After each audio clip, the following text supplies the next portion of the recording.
You're my special friend. Can everyone say hi to my friend? Back from the dead.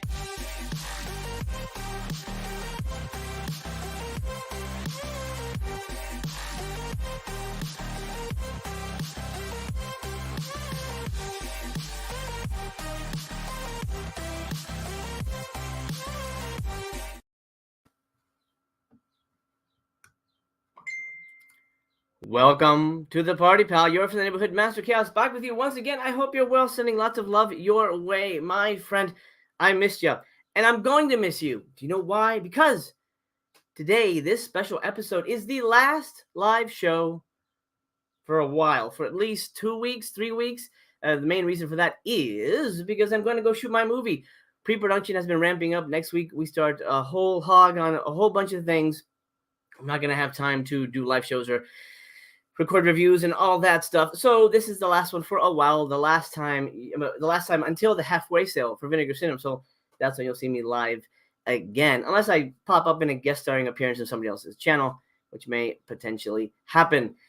Today's very special for another reason. Today I'm introducing another member of the Chaos Clan. This is an old friend of mine, actually an older friend than BC.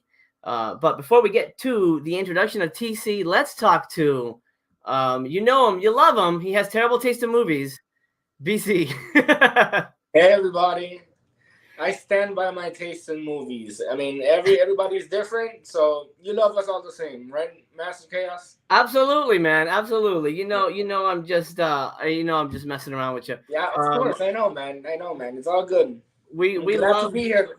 Thank you for having me on the show again. Of course. I mean, you belong here. You know, this is your home away from home, and people love seeing you. So this is a very important to have you here, especially for the Vinegar Syndrome stuff, because you were the one who introduced me to Vinegar Syndrome. Yeah, and it's good to be here, and I'm glad that people enjoy the content, and I'm happy for all the fans, and I just hope we keep getting more and more, and the channel grows, and yeah, Vinegar Syndrome it's good stuff. It's yeah, I guess it's good stuff. I mean, it really depends. It's a sliding scale. Kami says, hi, BC. All right. I'll check in with the rest of the chat in a second here. Okay, for some reason my chat is acting strange. I apologize if there's any lag. I apologize on that. But let me introduce a new member to the family. This is a dear friend of mine. We met in second grade, and we've been friends since then. We're very old now. He's 1 year older than me, actually. But I'm pretty sure I've seen worse movies and more movies than he has, although that's probably debatable. Let me introduce to you, my dear friend and soon to be yours, Tracker Chaos. Hey, what's up, guys? What's up, Tracker Chaos? Just chilling. Good. Now, we were, we wanted to bring you on sooner, but we couldn't find a good name for you. And Right. Once TC 2000 came out, we're like, holy crap, TC. Yeah. We had we had to do it. Yeah. So we had to figure out a name for it. And so Tracker Chaos is I mean, that is what the T in TC stands for. So it just made sense, Tracker Chaos. But we had to sort of link your name to something. It had nothing to do with my fanaticism with Taibo or anything like that. No, it didn't had nothing to do with your muscular black body. I used to have my Billy Blanks. Right, your flat top. Nothing to do with your flat top. We had to do something with, and then it sort of hit me. This is something you do all the time, anyways. You send me movie news and shit like that. Yeah. So I said you'll be Tracker Chaos, and you'll track down movie info, upcoming movie news, whatever, toy sales, whatever, that kind of stuff, because you're into that, and I don't necessarily cover that. So it'd be great to have somebody who does that. So that's your job, TC. All right, that's good. Excellent. Biffer in the chat says, hey, TC. Hey, what's up? Faustian Man says, I bet it's his dad. How's that my dad, dude? He's a year older than me. That'd be weird. Very strange. Anyway, let me check in with the chat here. Adrian is in the house. Hola to you, my friend. Kami True says, yo. Yo to you. Yo. May to December says, what's up, everyone? Good to have you here. Hello. And Kami says, I'm gonna bust over that Buster Keaton release. Yeehaw. Well, we'll talk about that. We'll talk about that. That's coming up. Lennon Hawk says the only good thing to come out of TC 2000. Hey, there you go. All right. Awesome. Yeah. Yeah. Thank you. There you go. There you go. All right. Faustian Man says, when I was a boy, Billy Blanks kicked me as hard as he could in the face, and I don't remember any of it. I lost all my child teeth. Wow, I believe it. Do you think that happened at that daycare you were talking about? Probably. He runs a daycare now, which is interesting. That's scary. Very, very weird. Okay, so today we're doing a lot. Today we're going to cover a lot. It's going to be a long episode, so I hope you'll hang out with us live. If you're with us live, drop us a thumbs up. We're trying to get to 100 on this one as well. That helps the algorithm, and it's a big FU to YouTube. So please help us get the word out. We're going to be doing a lot of stuff, about 2 hours, mainly covering the partner labels. We're going to do some TC coverage. We're going to watch some trailers. I know Brother Chaos has a label he wants to talk about, so we're gonna talk about all that. There's actually a sale that I want to go visit towards the end. So we're going to be doing some. So we're going to be doing some shopping. Sale? We're going to be doing some sailing, buying. We're going to be doing some stuff. Adrian says so much chaos. Yes, so much chaos present. Yeah. And Tony will be joining us in a little bit. He forgot, but that's okay. We love him here, so that's fine by us. Chris says, "Welcome to the party, TC." Thank you. Thanks, Chris. Let's do some tracking, TC. We're gonna do. Right. We'll I think how many stories we got here? 1, 2, 3, 4, 5. A few tidbits. There's a few tidbits out there. Yeah, we'll do. How about we do 2? Let's do 2, and then we'll get to the main event. First up, this news came out on my birthday. Look at that shit. All right, so can you read that screen? Do you want to make it bigger? No, I can read it. Let me highlight. Yeah. Why don't you tell us about this? All right, yeah. So to nobody's surprise, there's going to be a sequel to the Batman. So it says here returning is the director Matt Reeves, who's announced that he will be writing and directing the sequel to the hit superhero film. Also returning, of course, is Robert Pattinson as Bruce Wayne Batman and Zoe Kravitz as Catwoman. And there's no release date or additional details were given. I think Colin Farrell's going to be in it too because he accidentally let it slip in a talk show.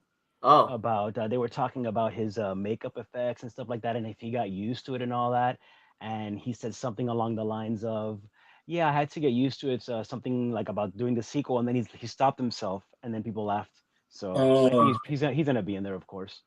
Amazing. So that's no surprise to anybody. Obviously, it's just a matter of time. Then they said, "Okay, let's do it. Let's tell people what they already know." Exactly. You want to read that quote from Reeves? Yeah, it says the success of the Batman was a true team effort. Reeves said at CinemaCon, "We could not have gotten to this place without the theatrical experience. As a lifelong fan of the movies, I treasure what you do." That's awesome. So Batman 2. So I've seen it. I thought it was okay. I didn't love it.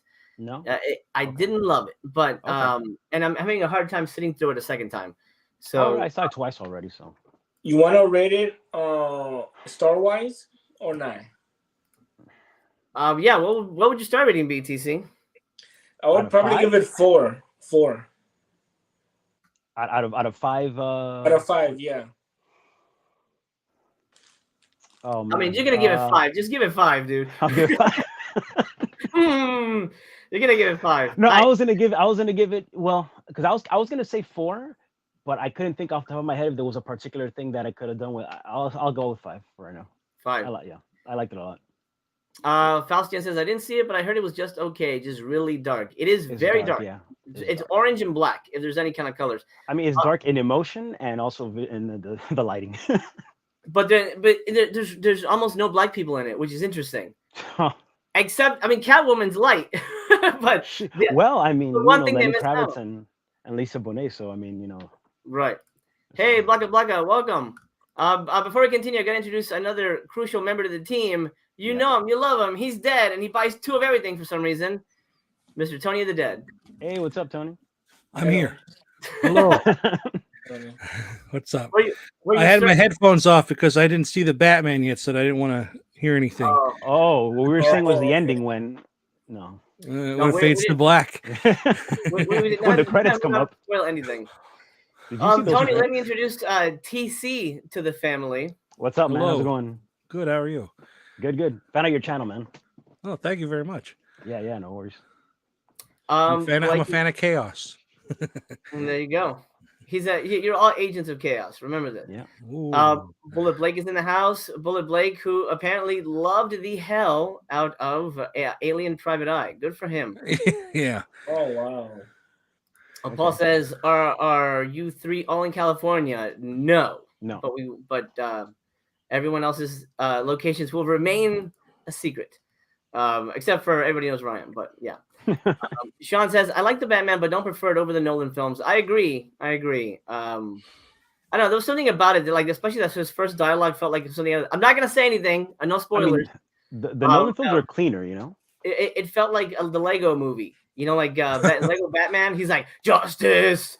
I'm gonna bring justice." I don't know. It just felt like him talking about, like, "I live in the shadows." I don't know. It felt goofy to me.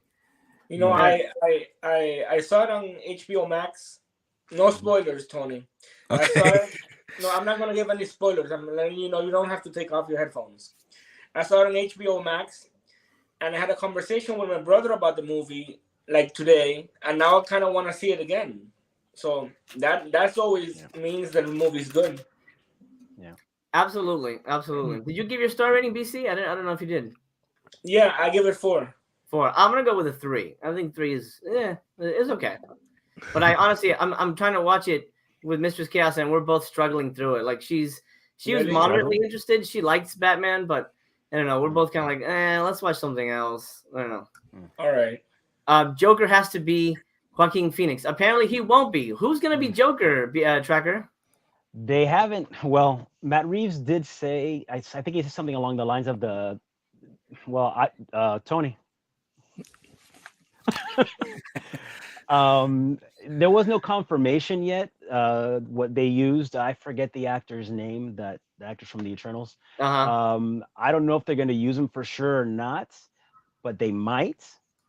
It's not 100% yet. Gotcha. Okay, Tony, you can come back on. All right, that's it. No, we're talking about Batman. We're moving on. We're moving on. There. I said I even had to turn the volume down this because I had him off, but I could still hear. Oh man. Okay. Well, we no more. I'm sorry to bring this show to a halt. No, not at all. Tommy says, "Yo, slick haircut, Tony." Oh, thank you. It's just messy now, but yeah, I got a haircut not too long ago. Nice. Thank you. Mr. Fancy Pants over here. Sean says, "The detective scenes really drag." That's another thing that I thought was really cheeseball. Not a spoiler at all, Tony. But this is the last. I thought you were talking about Alien Private Eye there for a second.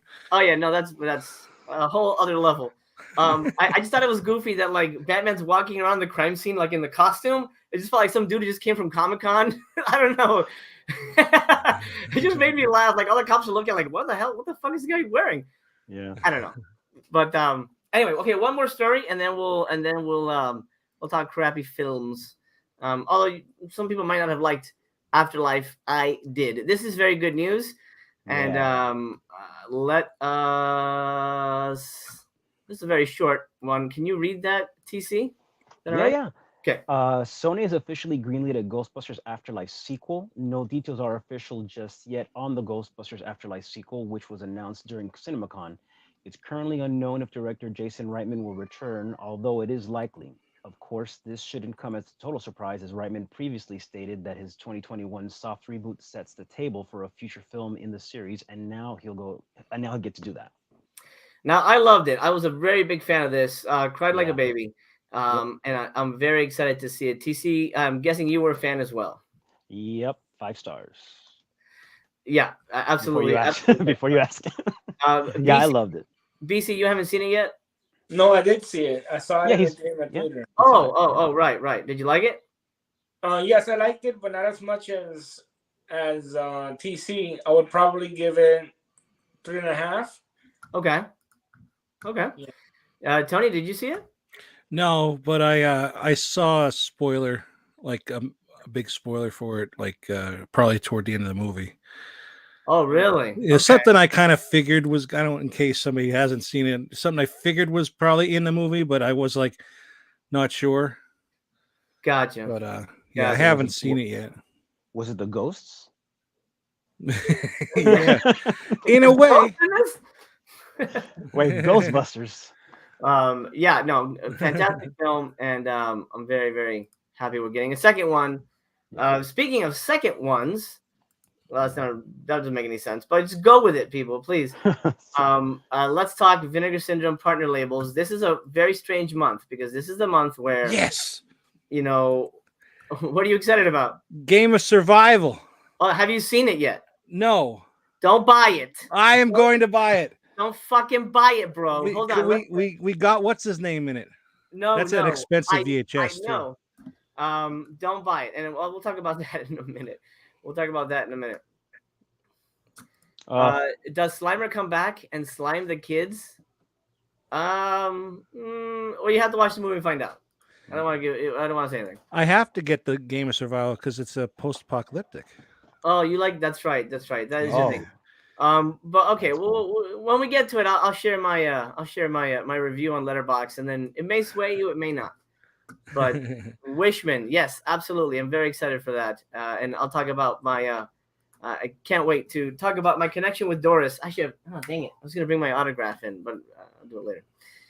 Okay, partner labels. Weird month. May is, of course, halfway to Black Friday. They've already announced their titles, except for 2, which we're waiting on, and the 2 VSAs.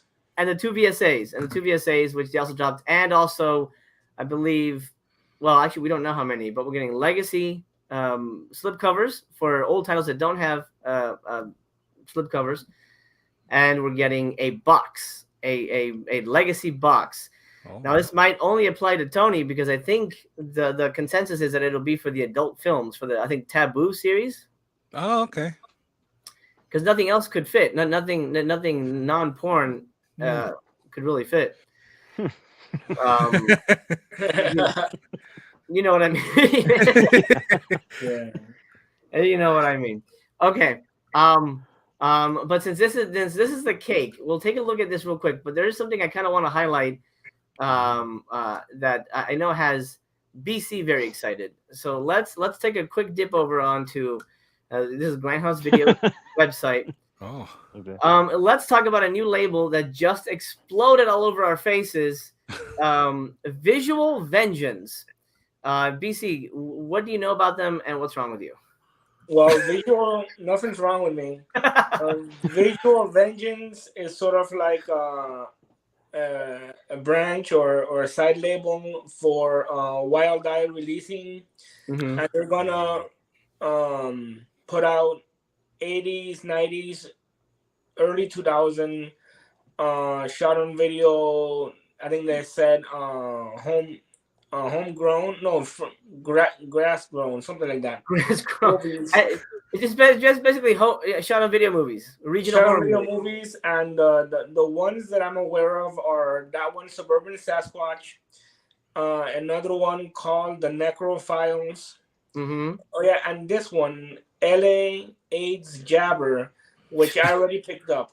I pre-ordered. He was one of the first to get it in hand. Yeah. So let's take a look at LA AIDS Jabber and see what we have in store. Or I should say, so excited about it. What BC has in store, and this is what got him excited. Let's do this.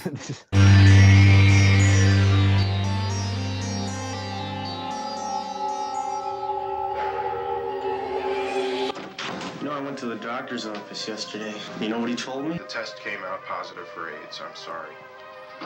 Put me out, right? Jeff, this can't be happening! Have you seen your psychiatrist lately? He told me I was crazy as they come. Pick your checkup on Friday. Scream! He just got put on my hit list to die. I think he might hurt himself or someone else.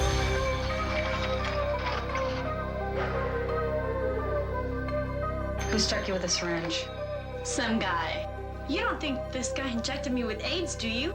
To the nut running around doing this, well, all I can say, brothers, you're gonna rot in hell for this, and the sooner the better. He could have stuck you with the needle. You could be in the morgue right now with a tag on your toe. Find this guy and bring his head on a plate. If he keeps up his current line of behavior, he's gonna end up at room temperature. Drop the needle, kid. Newsroom. You better look both ways before you cross the street. No one's gonna help me with my prom later, okay? I got AIDS. What did he say then? He's gonna take me to hell with him. God. What are you doing in here?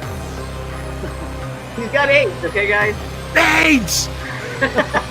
That was perfect. The line when he says, "No one's gonna help me with my problem. I have AIDS." AIDS. You know? It's definitely poor taste, yes, but it got me excited and I pre-ordered it. I wonder from the glimpse I got of the movies and from the trailer. Huh? No, I was reacting to the comment that it does look awesome. No, but from what I noticed from the glimpse of the selection of movies that's gonna have, is this gonna be akin to like for those who know Full Moon or older Full Moon, like this is the Moonbeam of Vinegar Syndrome.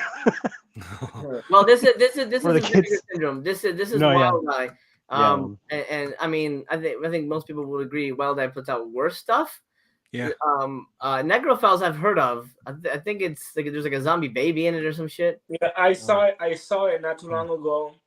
It's on YouTube. Anyone who wants to try before you buy, and it's good. I would give it three stars, but I don't know. I have to think about it whether I want to pick it up or not. But it's not bad. It's not bad. BC, would you wear a T-shirt from the LA AIDS Jabber and just walk around the street? No, I would not. No, I would not. I try to be safe. I don't want to be harmed. So that's good. Would you say that being attacked by an LA AIDS Jabber would be a nightmare situation for you? Yes, it would be. I think everybody would agree with that. Hey, they're still cashing in on stuff like that now. I mean, like got the Ebola virus zombie thing and syndrome. Right. Like this, that's just probably AIDS came out. It was popular, and let's make a movie about it.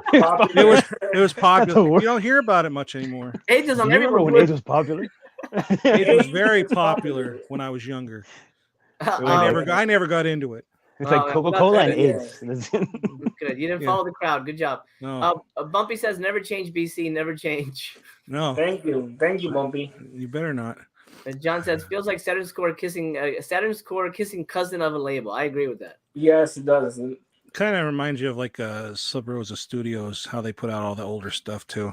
Mm-hmm. That's true. Surprised LA AIDS Jabber isn't a John Holmes biopic. Oh, jeez. Oh, man. Well, better you than me, Lennon Hogg saying that. All right, let's talk movies that you probably shouldn't buy, but it's up to you. Vinegar Syndrome partner labels for May 2022. I almost said 2021, but we're not there. No, we left there. We're in 2022. We're in the future. If you thought it was 2021. Wow, this is down to $7.98 already. This is a pair of documentaries from what I remember. I'll take a look at the wording in a minute. Let's see, what does he look like? Oh, there you go. I love Buster, man. He's awesome. He's definitely. I mean, this guy like Jackie Chan. I mean, he inspired Jackie. This guy definitely, man. He knew how to do it. Limited edition slip was 1,000 units, and it is a pair of two unforgettable cinematic journeys through 60s Canada. Finally. Okay, let's. I'll read this and then we'll discuss. Buster Keaton rides again. In the fall of 1964, just over a year before his death, Buster Keaton traveled to Canada to make The Rail Rotter. Anyway, a silent short that would turn out to be one of his final films. Documenting this mobile production in fascinating and unexpected detail, Buster Keaton Rides Again offers a rare glimpse of the comedy legend's temperament, philosophies, hobbies, marriage, his third, and occasionally combative creative process. Canadian International Pictures fondly presents this intimate look at one of cinema's most enduring legends. In addition, this disc includes The Rail Rotter and 6 other shorts by director and Buster Keaton Rides Again co-star Gerald Hutterton. Looks like he made a movie called Heavy Metal, but it's probably not that one that we're all thinking about. Helicopter Canada, made in celebration of the Canadian Centennial, this Oscar-nominated documentary offers a stunning aerial exploration of the country's vast and varied landscape. I'm already uninterested. Featuring impressive widescreen cinematography by director Eugene Boyko, amusingly irreverent commentary, and even a cameo by the Beatles. This enchantingly oddball time capsule brings Canadiana to new heights. In honor of the film's debut to the sprawling Cinerama travelogues of the 50s, this disc also includes a presentation of Helicopter Canada in the Smile Box format, simulating the effect of a curved screen. Hey, you know what else you could call a Smile Box? What? We'll let that sit for a minute, and then and then everyone will get it. Okay. Okay. 1965, 1966, 106 minutes combined. So yeah, so it looks like it's going to be fairly short for both films. Region free. You get the short films that were mentioned. The rail rotor is 25 minutes.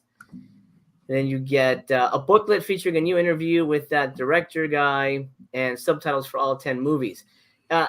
Interesting. I love Buster Keaton, but a documentary about him making a movie, like a short film, I don't know. That doesn't really move the needle for me money-wise. I'll start with Tony. What do you think? Probably pass on it, to be honest. Yeah. Yeah, I mean, and the second thing about the helicopter shots, that's not as interesting to me. Yeah. As well. TC, I already know your answer, but are you picking this up? I don't know. That Smile Box thing interests me, but I don't think it's what I think it is. No, it's not. BC. Probably will not be picking this up. I mean, a documentary is fine, and Buster Keaton is an amazing actor, and he directed films, right? Too, right? This is the film, one of the films that he. Yeah. Buster Keaton is he's like a classic sound. He was right up there with Charlie Chaplin as one of the ultimate silent actors. Oh, that's right. Yeah, I'm familiar with him. I don't think I've seen any of his movies, but so that tells you right there. I probably will not be picking this up. I'm a fan of Canadian movies. Canadian horror movies are fun, but yeah. This is completely the opposite of that. John, I agree. This label isn't really putting out stuff that really does it to me. Sean says it is on YouTube if you want a TBYB. Okay, good to know. There you go. Thank you for that. I'm all about documentaries, but I don't know if I need to own that. Exactly. I'd watch it. I 100% want to watch it. Like if it was on a Buster Keaton thing on Criterion, one of the Criterion releases, I'd probably check it out. I'd love to see what he was like on set. Although I wouldn't, because maybe he was an asshole, and that would be kind of ruined the illusion. Oh yeah. Never meet your heroes. That's true. Although I did meet one of them yesterday, and I'll talk about that. I'm going to reveal my cast members, my first 2 official cast member announcements for my movie, my celebrity cast members. I will announce that later. And if I forget, remind me, because I want to do it before I end. Is one of them Buster Keaton? It's not. It is not. Oh. He's long dead. So what? If you own more than 3 SLV movies, you should put on a watch list.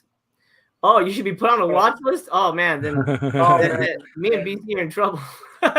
Yeah, man. I would be popping up red flags all over the place. Me too. I love shot on video though. Yeah. It's fun.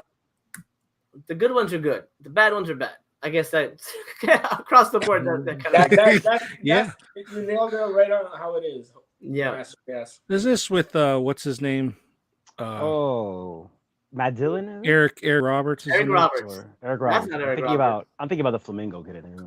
Hey, it's a Smile Box. There he is. Oh, by the way, Shayna busts me because I always say he's the best actor in the world, but I think he's really terrible. I like him, No, he's great. Not anymore though. I'm gonna dish. I'm gonna give you some Hollywood dirt, because this is not gonna go. This is not gonna go to 10,000 people anyway, so it's not gonna necessarily be a big deal. But I'm gonna dish some dirt. Okay. Here's some inside Hollywood knowledge. Eric Roberts. There's a devil in my movie. There's a devil that kind of tempts our character and turns him into the Headless Horseman. And my first choice was Eric Roberts. Now, the Asylum has worked with Eric Roberts hundreds of times. He was actually named first. Like, hey, what about Eric Roberts? Yeah, I love him. I think he'd be great. And then they told me this. And I was like, no. Okay. He doesn't learn his lines. He uses cue cards. Oh, Jesus. Nowadays. I'm sure back in the day, and motherfucker learned his lines. But now he's just like, whatever. If you bring me in for a little bit of money, I'm just going to show up and just have somebody hold up a poster with my lines.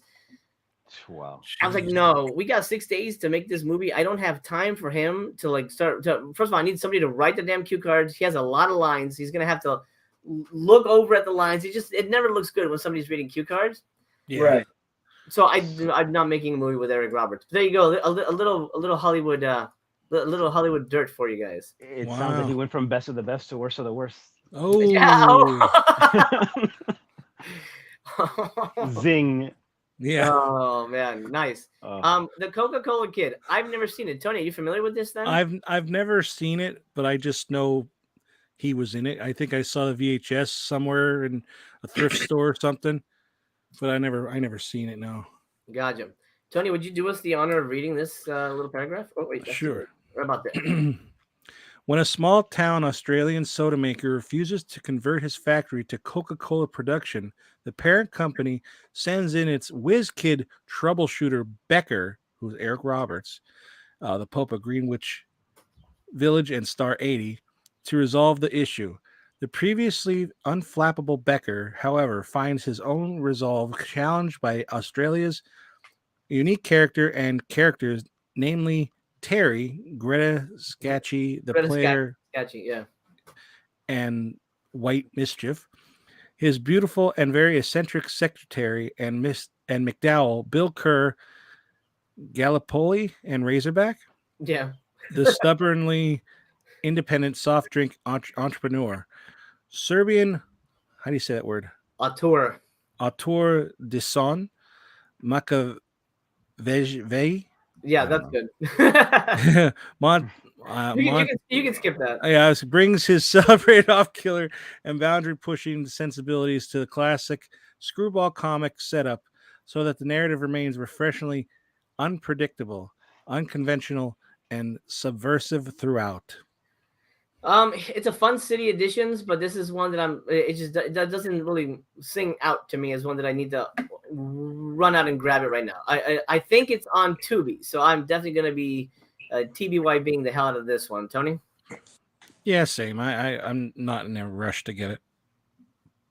TC, would you be picking this one up? You like Coca-Cola? You like Eric Roberts? You like Australia?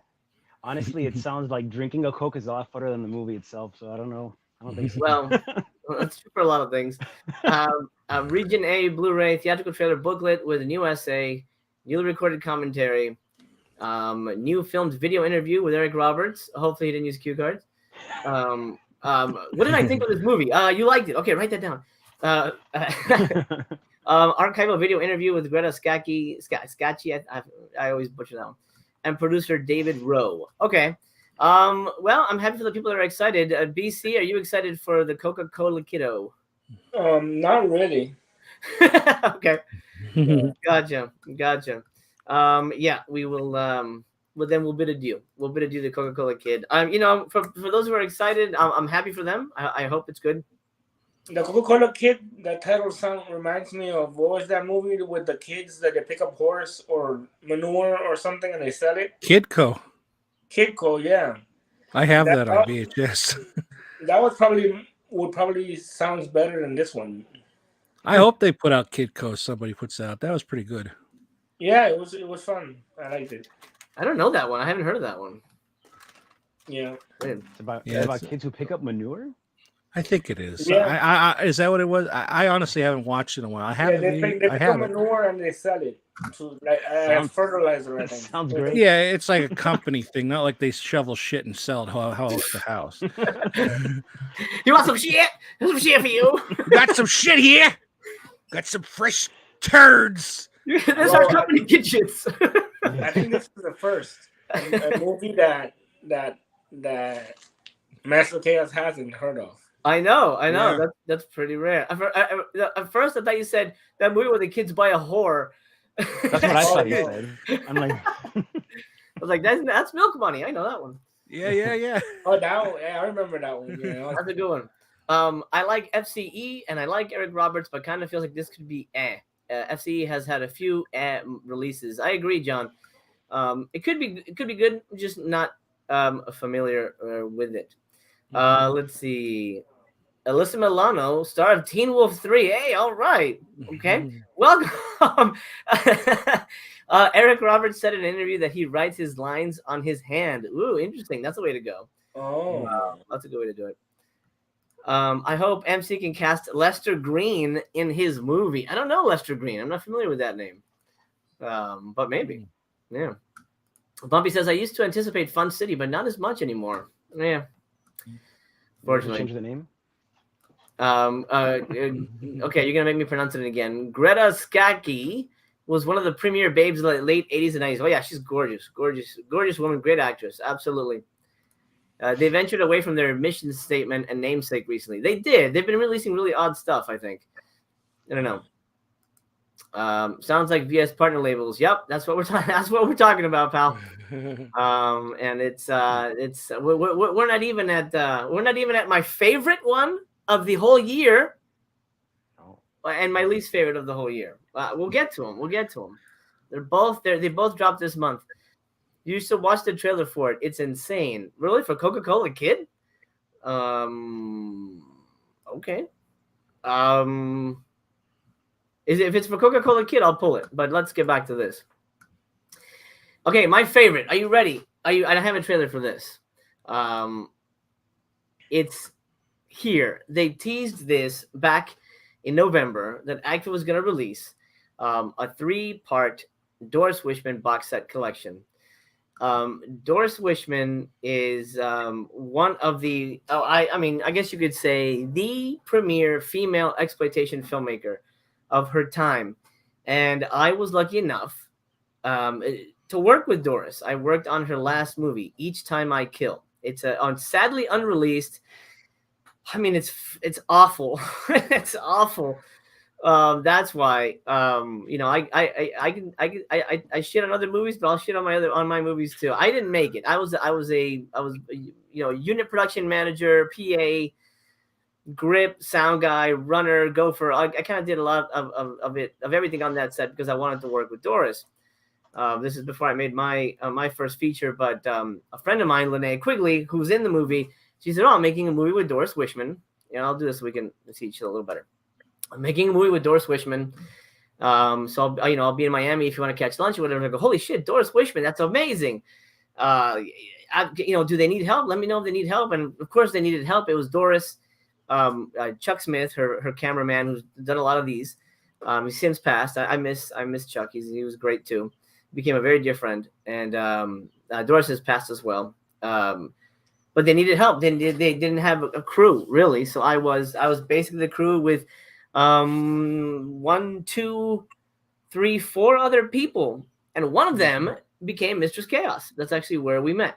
Oh wow! We met on that set, and she had just graduated University of Miami, and we were both lowly PAs, sitting in like shocked silence at like how Doris directs. And I mean, nobody directs like Doris Wishman directs, and there's a reason her movies look the way they do. And I've got stories, but basically, Doris meant a lot to us because we met on one of her sets. We became friends with her DP Chuck. He was a dear friend. He was at our wedding.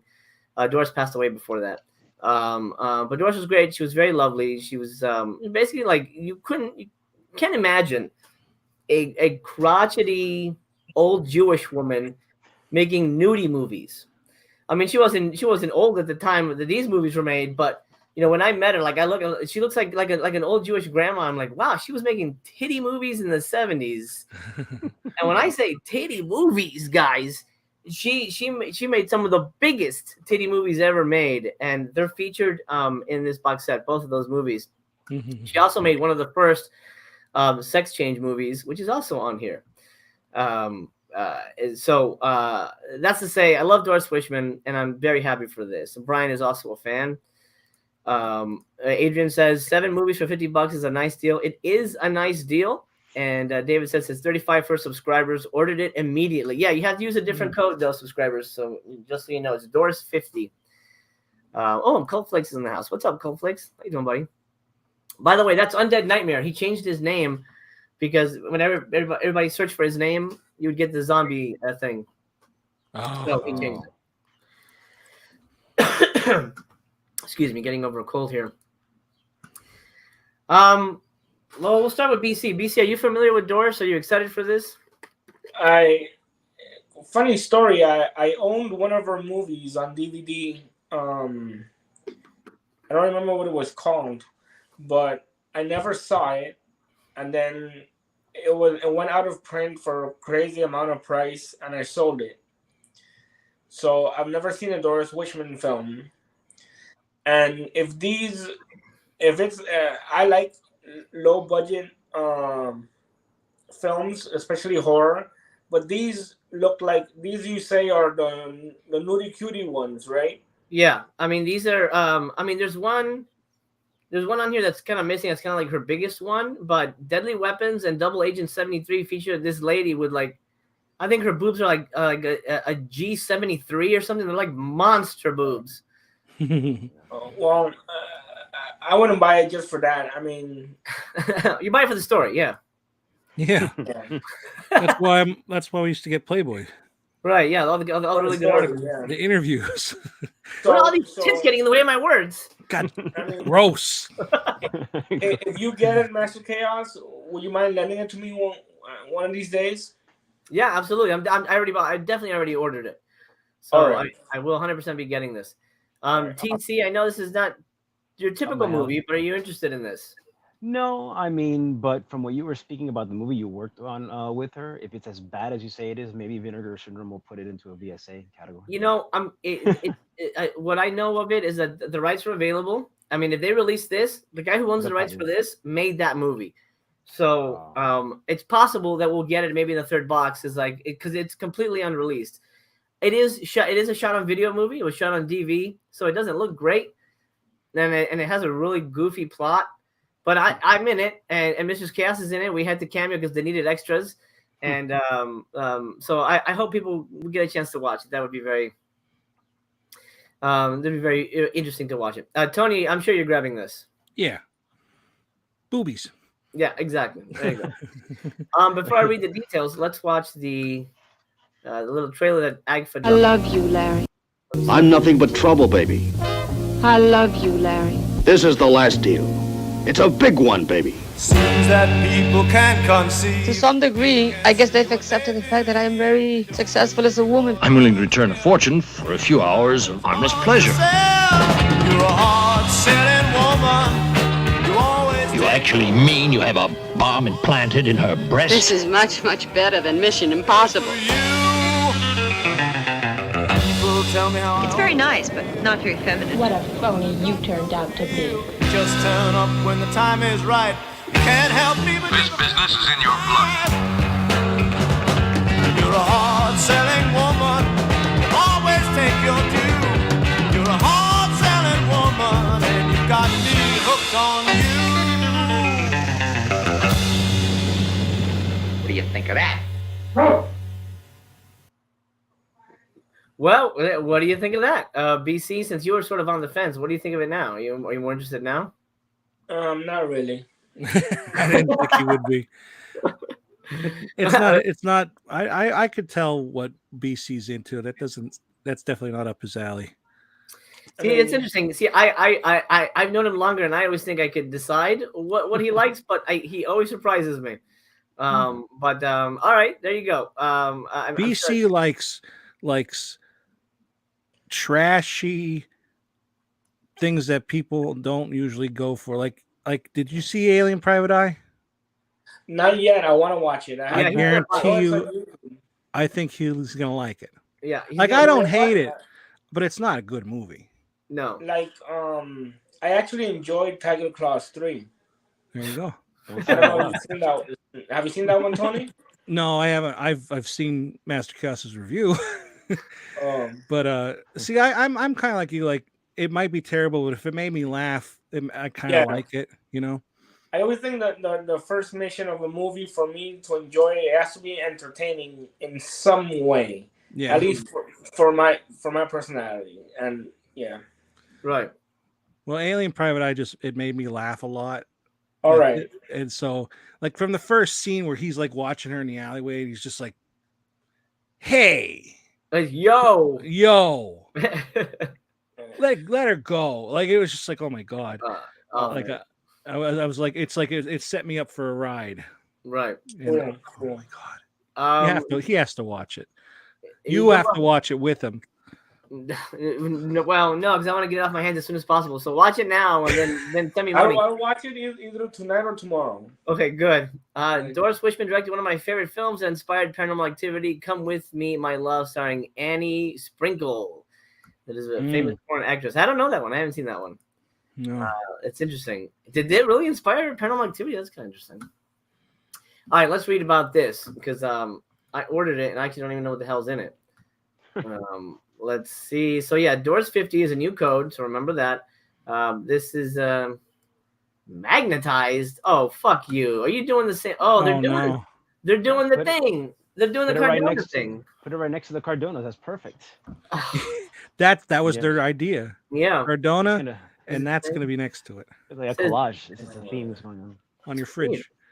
All right, so special limited edition spot gloss, magnetized slipcase and slipcover, limited to 5,000, 3-part set.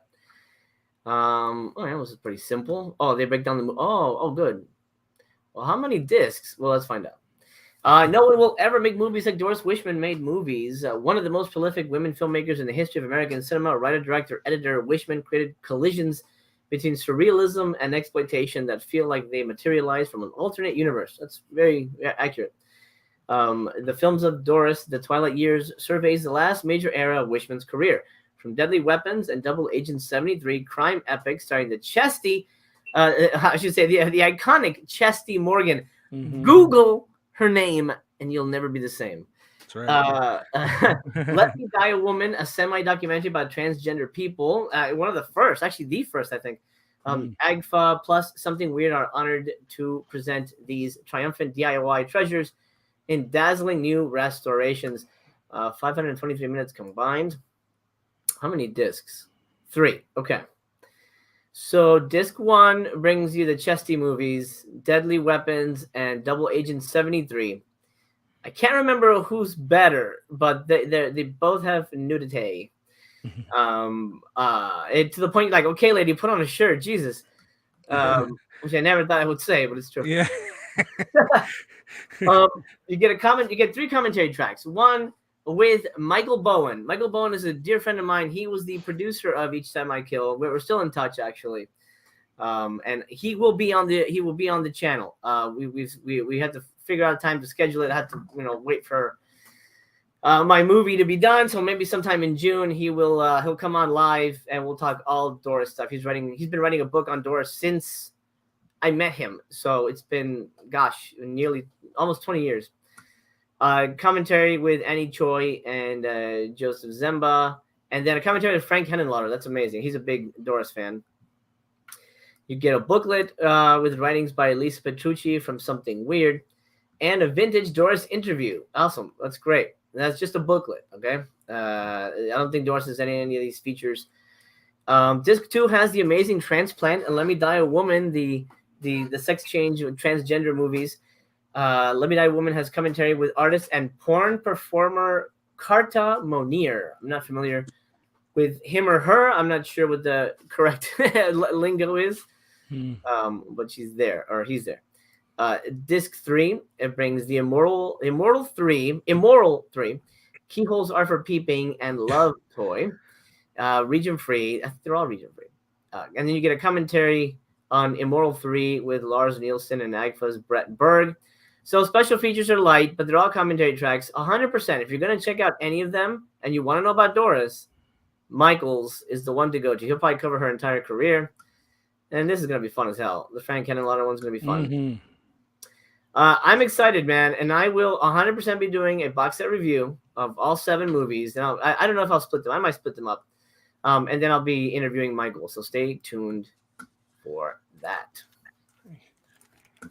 Let me do this. And now. Right, Frank did the basket case, right? What the fuck is that? Oh, yeah. Belial. Hold on. Let me see. Oh. Yeah, cool. Was that like a squishy? Yeah, well, kind of. It's from Monster Effects. Oh, nice.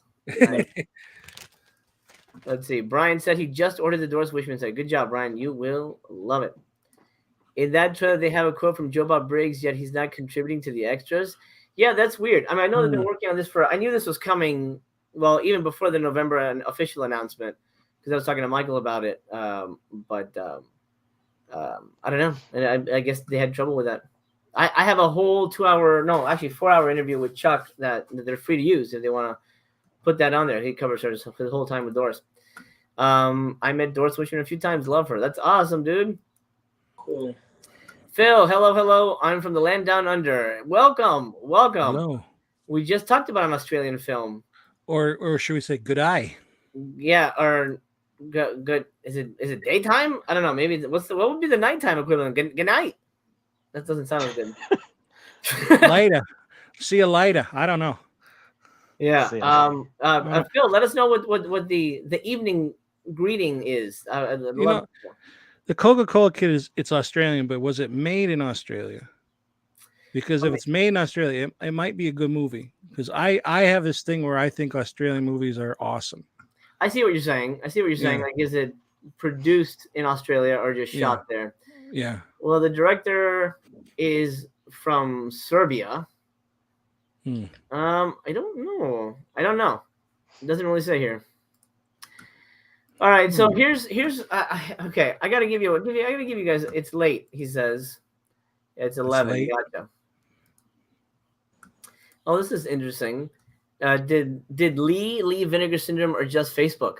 I don't know. That's a good question. I had heard that he was gone from the groups. I don't know. Interesting. Okay, here's a warning. Let me give you a warning because I love you. I love you guys, and I care for your money. I just want you to make smart decisions. Similar to the conversation we had over Alien Private Eye. Oh my God, look at this. This is a great slipcover. You got a little midget Tom Savini here. You got like the Hulk over here. Look at this. Great stuff here. Great slipcover. Look at that. He's holding like a spiky ball. Fantastic stuff. Mm-hmm. But this is absolutely one of the stupidest movies I've ever seen in my life. Wow. So goddamn brain stupid that I literally think you will buy it, spend whatever, $30 on it, take it, when it comes home, you put it in, you will take it out of the machine, break it, and then set yourself on fire because it's so bad. What are you trying to say? I'm trying to sell it. I'm trying to say buy it because I get 10%. No, I don't. Let me share my Letterboxd review. Absolutely stupid shit. A bunch of muscle-bound morons run around Los Angeles in barbarian costumes and karate fight. If that sounds like a good movie to you, then we have very different tastes in film. I like your icon.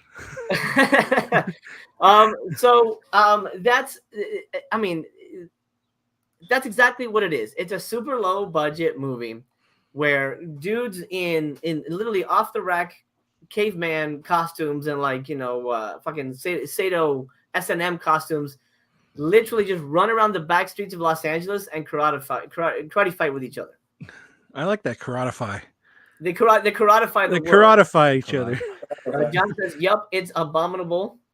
But of course, Bullet Blake says, "I'm so looking forward to it." Yeah, whoever that artist is that does those like Alien Private Eye and that, great artwork. Absolutely. Is this going to be the whole new butt on the back of the? I think so. I think so. Blake and Tony, I hope you guys enjoy it, and and you don't set yourselves on fire. Indy says, "Sounds like a regular day in LA." I mean, when I shoot the video outside the house, I have to shoot around the barbarian karate fights because it is a bit much. You Maybe just get coyotes. And the coyotes, yeah. it hits too close to home. Yeah. Okay, so let's read about this. Tony, I'll have you do it. BC, you can't look at it. You can't see the screen too well, right? No, I can't.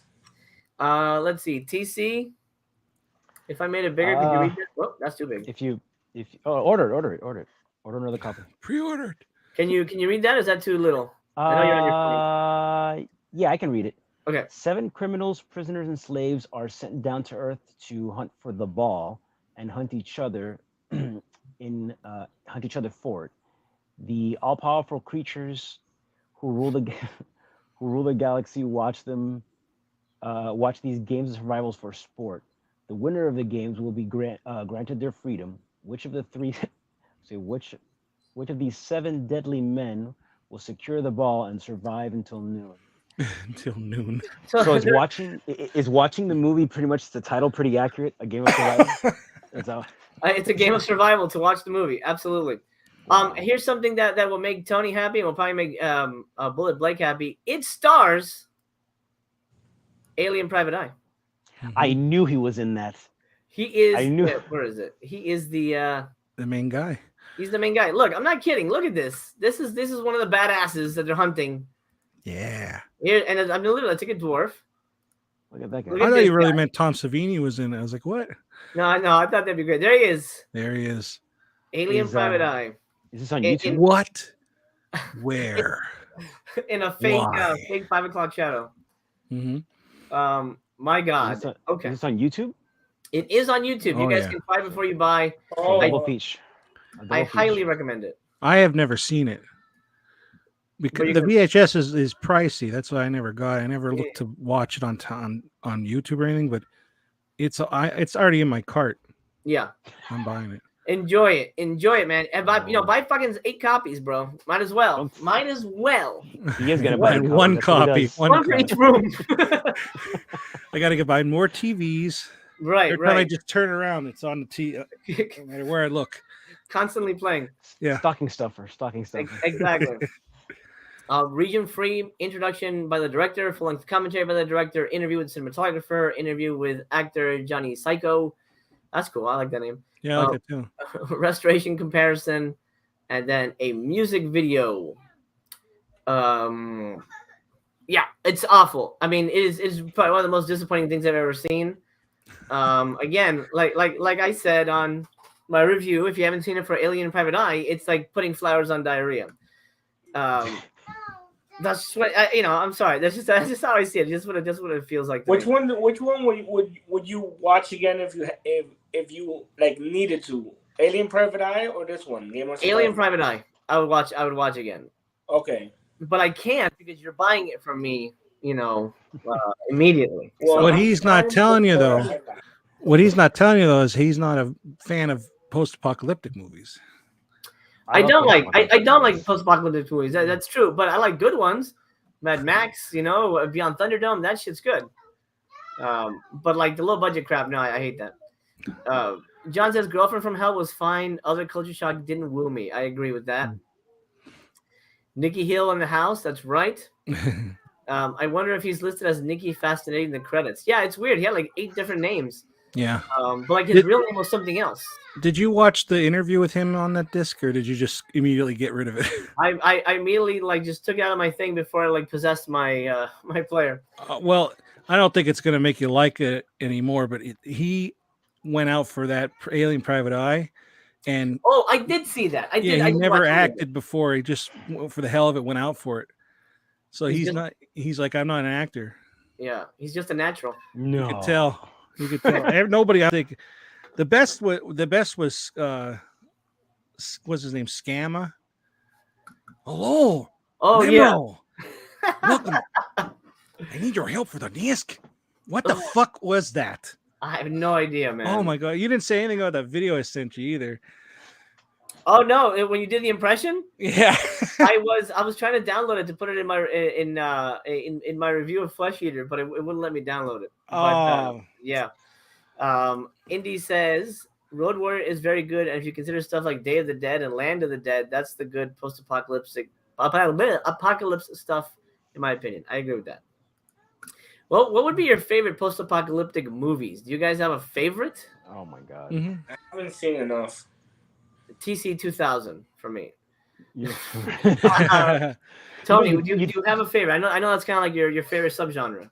Yeah, I really like Beyond Thunderdome is my favorite.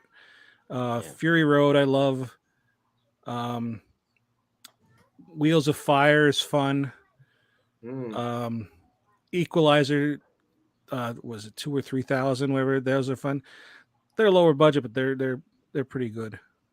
They're fun movies to watch. There's a bunch, but then mostly by the same director too. But yeah, I like a lot of them. I'm gonna make you jealous. I was I lucked out, and a whole bunch of friends and I here, we got tickets for a test screening for Fury Road. Oh. So we were one of the first few people to see it, literally like a year before it came out. Oh, wow. And we walk out of the theater. George Miller is in there. He watched it with us. Yeah. Isn't that crazy? That's awesome. Yeah. People were like going up and saying, "How's like?" No, I'm not gonna bother him, but because like, you know, I didn't want to let it slip because you're not supposed to go to these screenings if you're like in the film business because they want like regular people. Yeah. Right. So I was like, I don't want to let it slip. Like, oh, I'm a filmmaker too, whatever. So I was like, I'll just see him from afar and be like, hey, cool, man, that's awesome. Very nice guy. He looks like a grandpa, you know, just like a very kind of relaxed dude. I like him. Cool. Awesome. And David says Fist of the North Star. That's always got some crazy effects. Yeah. TC, cool. You just watched a new one that's coming to Kino, I think. You want to talk about this one, Steel Justice? Oh yeah. Yeah, it was all right. I mean, well, that's not post-apocalyptic though, but. Oh, it isn't because the cover looks post-apocalyptic. No, man. He's a Martin Cove. He's like a former Vietnam soldier, and then takes place obviously in the 80s and stuff like that. It skips over X amount of years. It's okay. It's just that I think they held. I told you the other day it held back on the action. Like I think it could have had better action. A lot of familiar faces though in the movie. I forget the actor's name. I think it's Peter Kwan or something. He's the actor who played Rain in Big Trouble in Little China. One of the three guys. He's the son of the main bad guy in it. There's some pretty funny things. Like the main villain you've seen before too, but I can't remember his name. But he wears like a muumuu or a women's house dress towards the end of the movie. I don't know why he does that. And Phil Fondacaro has a small part in it, but he has that goes without saying. And Shannon Tweed actually has a small part in it too, but we all know she doesn't have any small parts, but she has a small part in that movie. but do we see her bigger parts? No, it's a poolside scene, so that's the closest you get. But you know, that reminds me because you guys talked in a live stream a bit ago about movies like you know the whole Skinamax movies, like actresses that they haven't put up movies like Shannon Weary, I believe was mentioned. And Shannon Tweed movies, she's done so many. They should put some stuff out of hers for sure. Like whether it's a box set or just individual releases, I think they should put out. And Joan Severance, nobody mentions her too much. She's done her bit of movies as well. And I'd like those Black Scorpion movies. I wish they would release those. Yeah, those feel like VSA material. Yeah. Well, we'll see. We'll see. But hopefully, I think people are really jonesing for some sexy thrillers. So yeah. Hopefully we'll get them. Speaking of sexy thrillers, let's talk about Ilya Moromets, the Russian fantasy film that we've all been waiting for. I love this movie. Newsflash, you see this dude's tits, guys. It's going to be good. I got my own, thanks. Okay, so Ilya Moromets, I'm familiar with this movie thanks to Mystery Science Theater, so take that as you will. That says a lot. Yeah. But that being said, look at this thing. This is gorgeous. I mean, you know, it's an old Russian movie, but they restored the hell out of it. Look at this guy. Oh man, wait a second. Wow. This looks like a cousin of mine. Wait, is that Clint Howard? That's me when I eat too much salt. That's awesome. Anyway, it looks fantastic. I thought this was going to be a part of a box set because they mentioned they were going to be doing these Russian fantasy films, but it's not. It's just going to be a separate. They're going to release another one. I forget the name of the movie, but they're releasing another one in July. But I'm excited for this. I will be picking this up. Even though it's not a great film, but man, I don't know. I think this would look really beautifully restored, and I think it's nice to have something as a reference if I ever need to reference a specific look and feel. This looks like a movie I would go to. Without knowing anything about it, BC, what do you think? Is this on your radar? I'd watch it, but I don't know if I'd buy it. I got to be very particular with my money these days because let's just say not a lot of us have much of it. So, but when it comes to Ace Jabber, you're just gonna.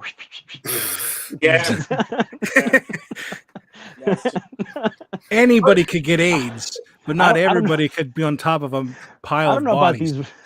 I don't know about these Russian fantasy films, but AIDS Hit me up. What if I told you the guy on the horse is passing out AIDS? Then I'd probably pick it up. Oh, Jesus.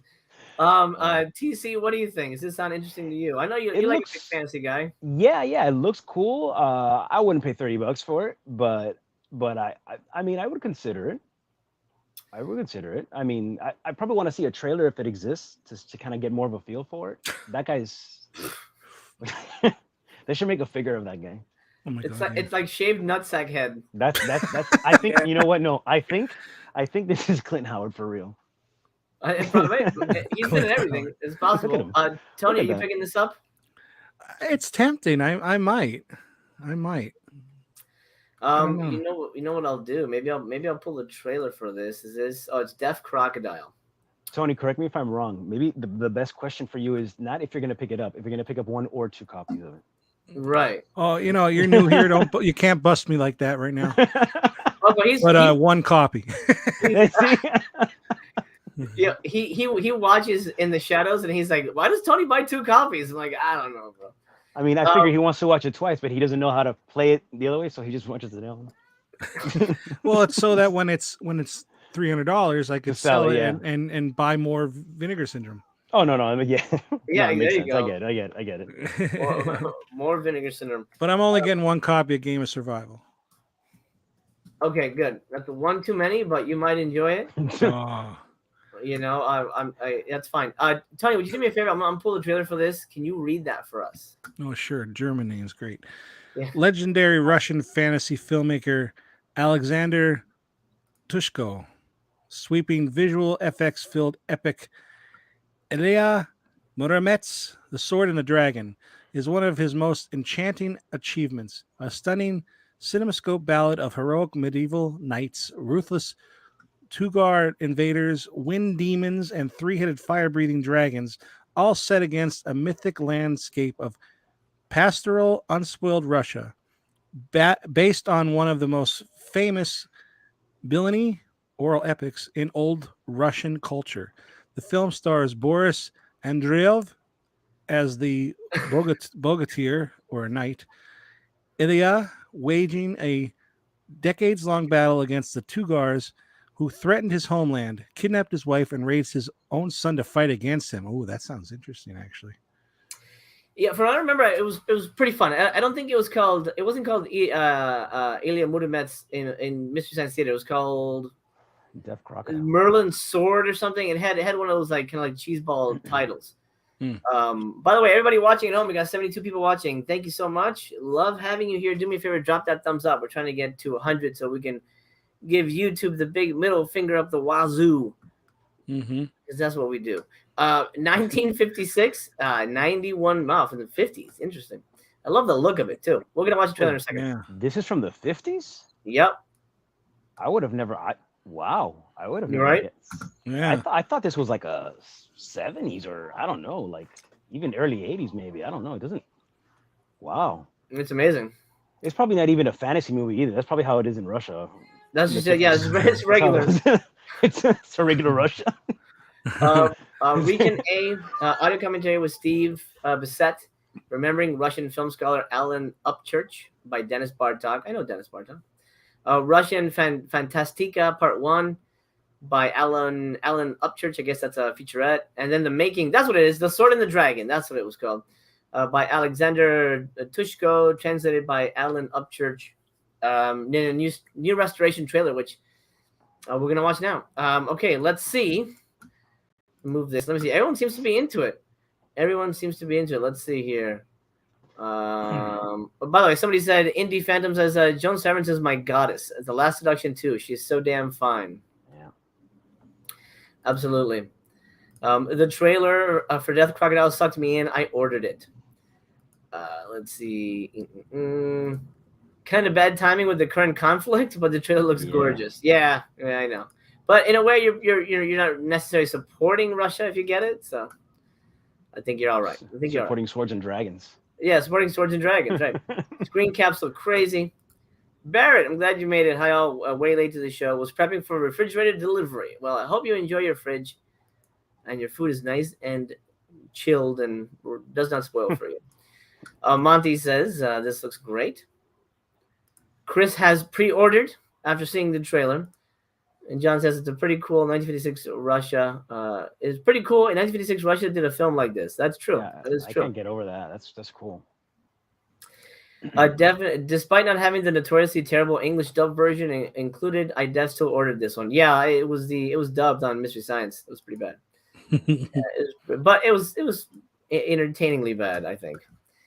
All right, Ilya Moromets. Let me find it here. It always disappears when I'm looking for it. That's what she said. Yeah. What? My son heard me laughing. He's laughing in the room. He doesn't know what he's laughing at. You talking about wieners, Dad?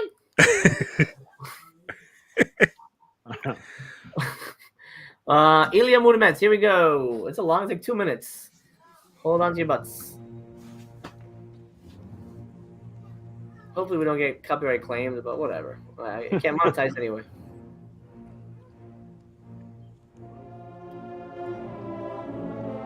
That's not part of the movie. That's just the logo.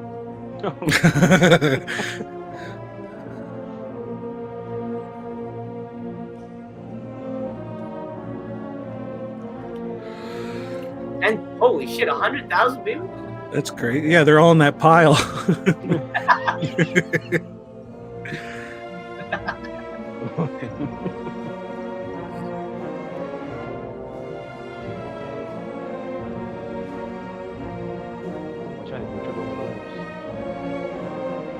First there was Cobra, then Rambo, now Ilya Moromets. Are those little people?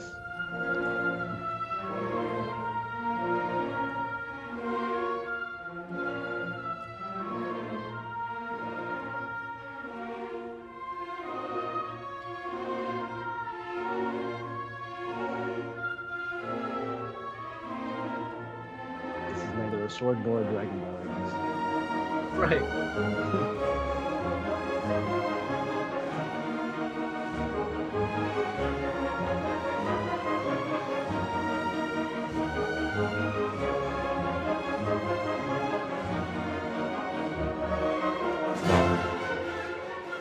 Oof.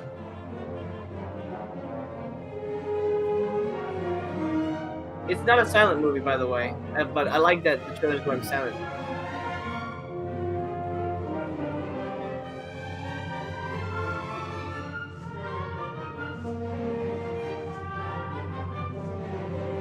Take it. There he is. Torgo. It's the Russian Torgo. Yeah.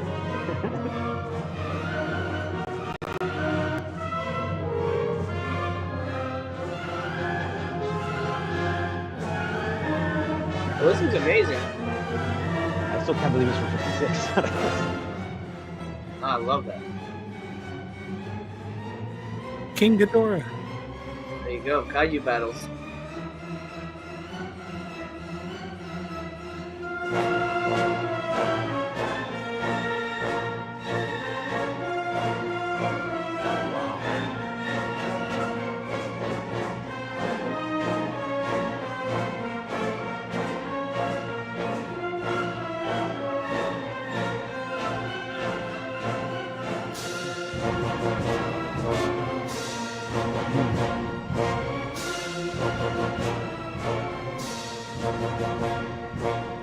This is amazing.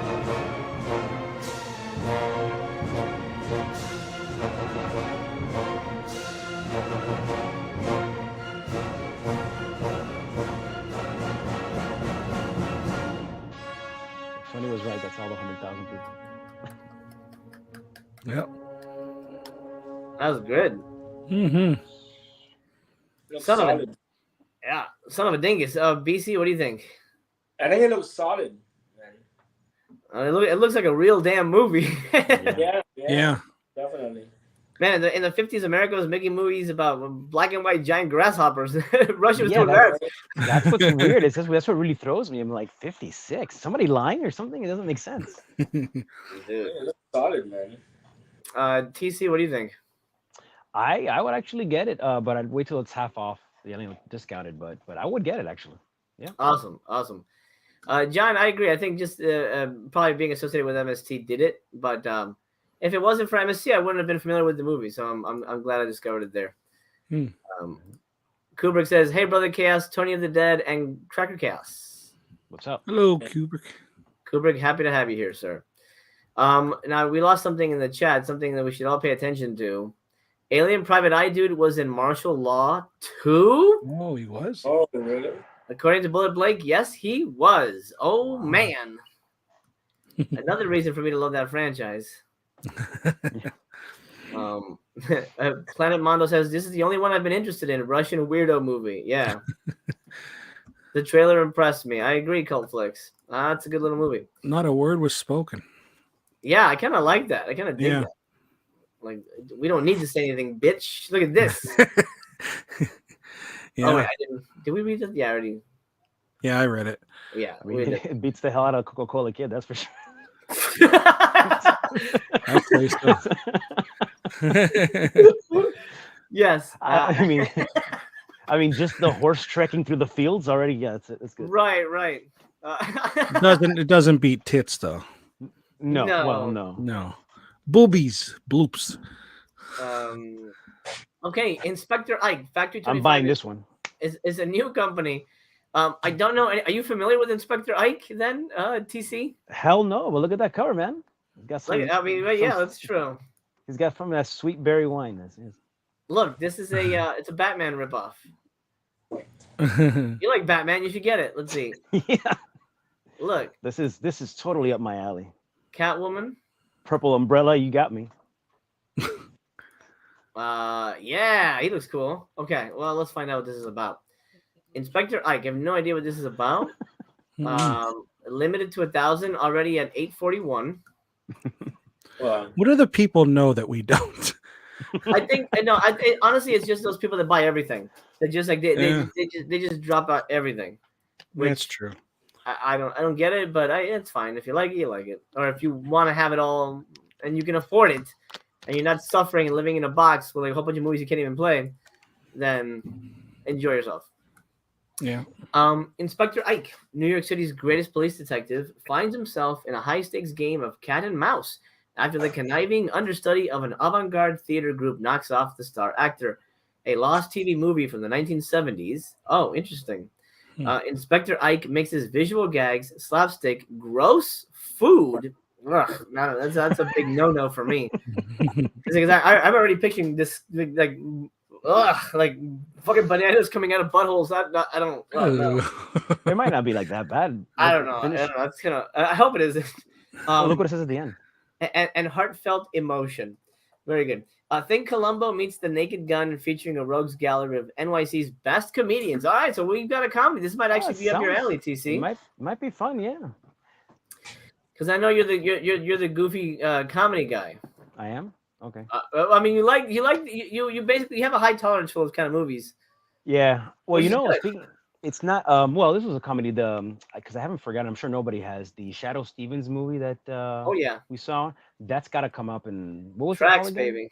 There we go. Tracks. I know I was to say Tracker. No. Tracks. Yeah. I hope they release that somebody. That'd be great. Oh, man, I hope so. That would be great. This is a new movie. Wait, this is a new movie? But you said it was a. Oh, it's new. Made to a look lost old? TV movie from the 1970s. I'm confused. Is it supposed to look like a 1970s movie? I'm confused about that. Oh. Well, let's see the trailer. You want to see the trailer or no? Yeah, I'll pull it. I'll pull it in a second. Region free. You know what? Well, you guys can read the special features. Let's see. Can you read that for me, TC? Yeah, region free Blu-ray, commentary with director Graham Mason, all 13 episodes of Words with Ike season 1, huh? Short film, The Photos of Anna, original trailer, booklet with an Inspector Ike episode guide, an essay by Graham Mason, and a word search by Ikechukwu Ufomadu, straight from Wakanda. Reversible art, cover artwork, and recipe card, English subtitles. Yeah. Wait, I'm confused too. So it's got the series and a movie in it? I don't know. 13 sure? season 1, 13 episodes. We should see. Yeah, I think there's something to this we're not seeing here. I think Gary Coleman said it best. What you talk about, Willis? What's going on here? Let's see. Brian Trice says, I think I have to get that. I'm not sure if it's a reference to Ike or Ilya. John says, this looks so much fun, like a Columbo version of Black Dynamite. Yeah, Black Dynamite's great. Oxstub, what's up? I just started watching the stream, so I'm back at the beginning. Just a thought, maybe BC can do some live watches in your absence. Maybe fill in for you. Good luck with the movie. We love you. We'll talk about it. BC is not as proactive as I am, but we'll talk about it. Do it, Joe. Guilty says it was never lost. No one wanted to find it. Oh. It was on UPN. Bullet says hard pass on Inspector Ike. Oh wow, okay. Wow. Mr. Alien Private Eye over here passed on it. Okay. Let's see. Barrett says it could be like a Black Dynamite. It could be, but is it? I don't know. That actor ain't old enough to be acting in the 70s. That's yeah. I mean, there's definitely something to that. O'Brien said he's talking about the Russian movie. Gotcha. But let me change your mind because we're gonna watch The Adventures of. Oh wait, that's not it. The Adventures of Inspector Ike, who is a TV show from the 70s or not? Let's see. It's the Saturday night mystery movie. My name is Inspector Ike, and I'm here to solve this mystery. Roll camera. When a star actor gets knocked off by his understudy, What's all this mean? What's happened to Chip? it's up to New York City's greatest police detective to crack the case. All right. Who did it? You do it? No. You do it? No. You do it? No. Do you think he killed himself? It's possible. And the stage is set for a high-stakes game of cat and mouse Pressure's on. Big time. that will leave you begging for an encore. Hip hip! Hip hip! Hooray! Yeah, hip hip! Hooray! Hip hip! Hooray! Hip hip! Hooray! Inspector Ike, coming soon. Inspector Ike wants as usual. I don't know. It looks like it could be funny. BC's shaking his head over there. What do you think, Not BC? enough disease. No, it doesn't look funny at all to me. Okay, Monty says it looks like a parody of a Fun Cities Edition movie. That's true. Okay, well, TC, you're the resident comedy fan. What do you think?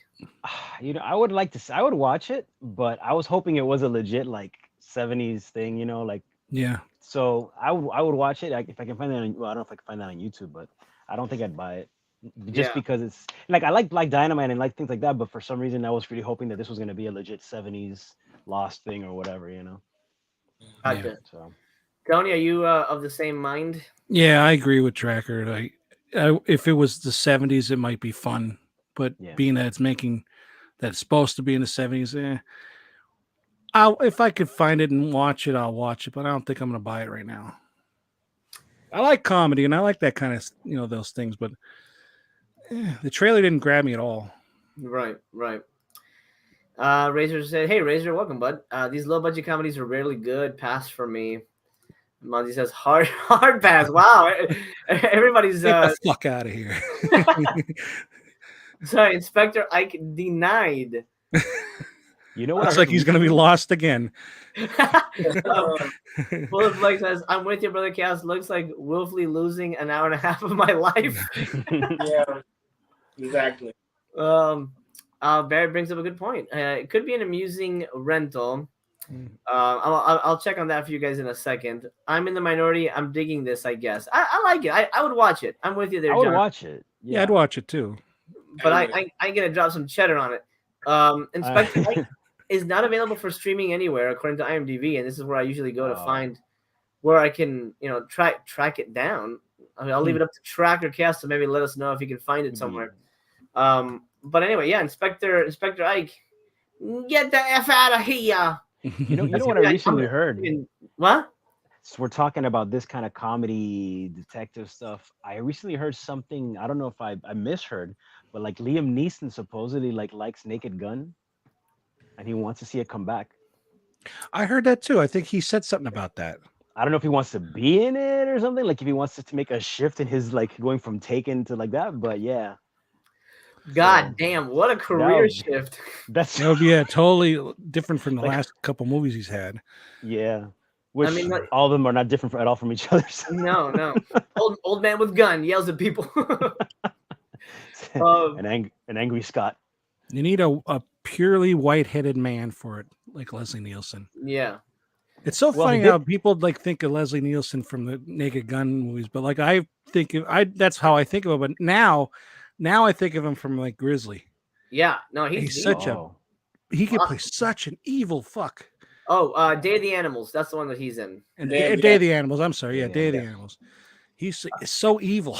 He is. He was a bad guy also in I forget. Was it the first Creep Show? Oh yeah. Oh yeah. There you go. So that's right. David says WNUF Halloween special. Fool me once. I like that. I mean, it's not great, but I think it's fun. I still haven't seen that one. I got to see that. I agree with you, Tony. I like the WNUF Halloween special. Yeah. A lot of fun, yeah. I've seen it twice. I just didn't work for me. I think there was just too many damn trailers for me. There too many the commercials they got in the way for me. I don't know. I it feels good. I've only seen it once though, but I have it, but it's good. It's good. I enjoyed it a lot. And there's a sequel coming too. So really, Shay and I were gonna be in that, but we missed. I didn't get to go down. We were gonna be somebody in costume. But we didn't get a chance to be able to go down. Oh man, that's fucking cool. Kids. Razor wonders, did I miss the BC closet tour? You did. It was fantastic. There's somebody now that you mentioned it. Discovered the name of the man who hides in his closet. It was great. I'm actually in another room right now because I'm at my old folks' place. I'm spending somebody's in there though. This is another room, like the haunted closet that you guys talked about. That's in my apartment. This is not that. It looks like somebody's there though. Look at that. Right. Look closely. Yeah. There's still there's someone following you in there. There's somebody following your ass. I really hope not. I don't want to get. You know what you should do is just you stand your guy and go, come on, take me, like that, You do that and you stick your head in the closet head first like that. And come at him naked, like all greased out, let's go, I'll make it easy for you, bitch, like that. Yeah. I got AIDS.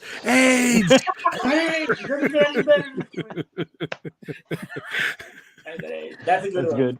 That's how you bust. That's usually Ghostbusters. You scare the ghost. Oh, that guy's got AIDS. Let's get out of here, guys. Yeah. Master of the 80s. Good evening to you, my friend.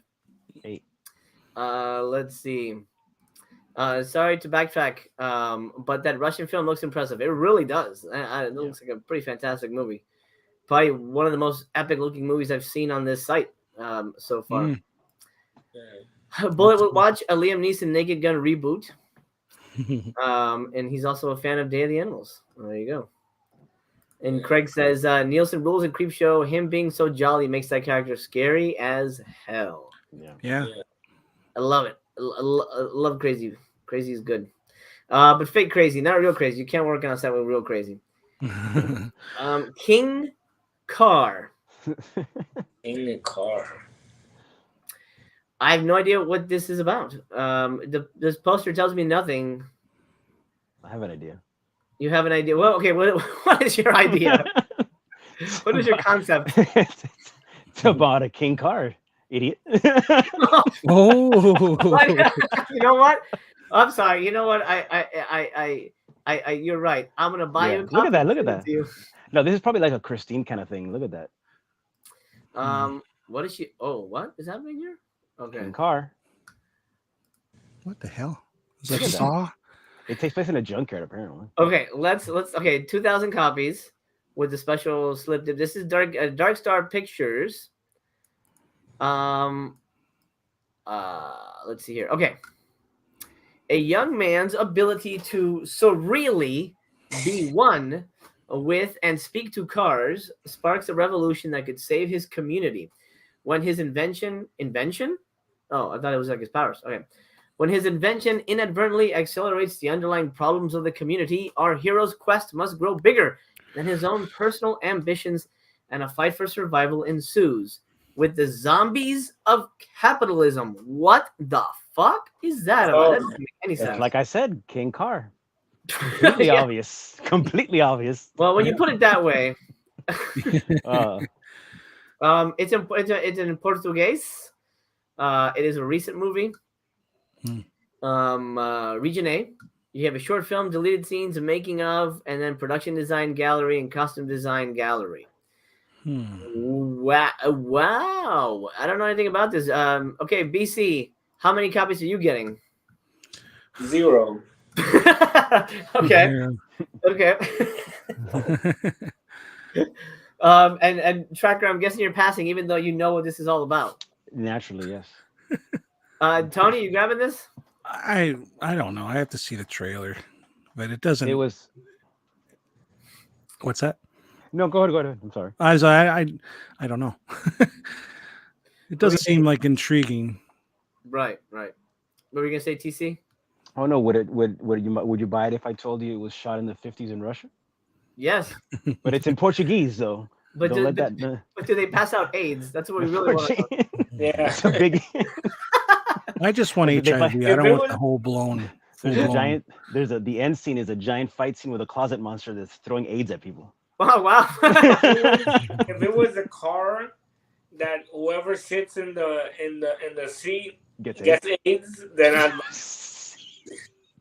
They're like, yeah, what it's like they go, ow, uh-oh. You're giving people a seatbelt. Wait a minute, what's a needle doing in here? Well, now we know the kind of movie BC would put his money behind if he made a movie. And he'd have he'd have that little sound that they put in those comedy shows. They go wah wah when they have it's like that. Deedle diddle. And then like the Ghostbusters, like the slash thing comes out on the person. Oh, fantastic! Then transition to another scene. Bullet says the King Card cover art made me want to insta buy. I watched the trailer and instantly removed from cards. Oh, that's awesome.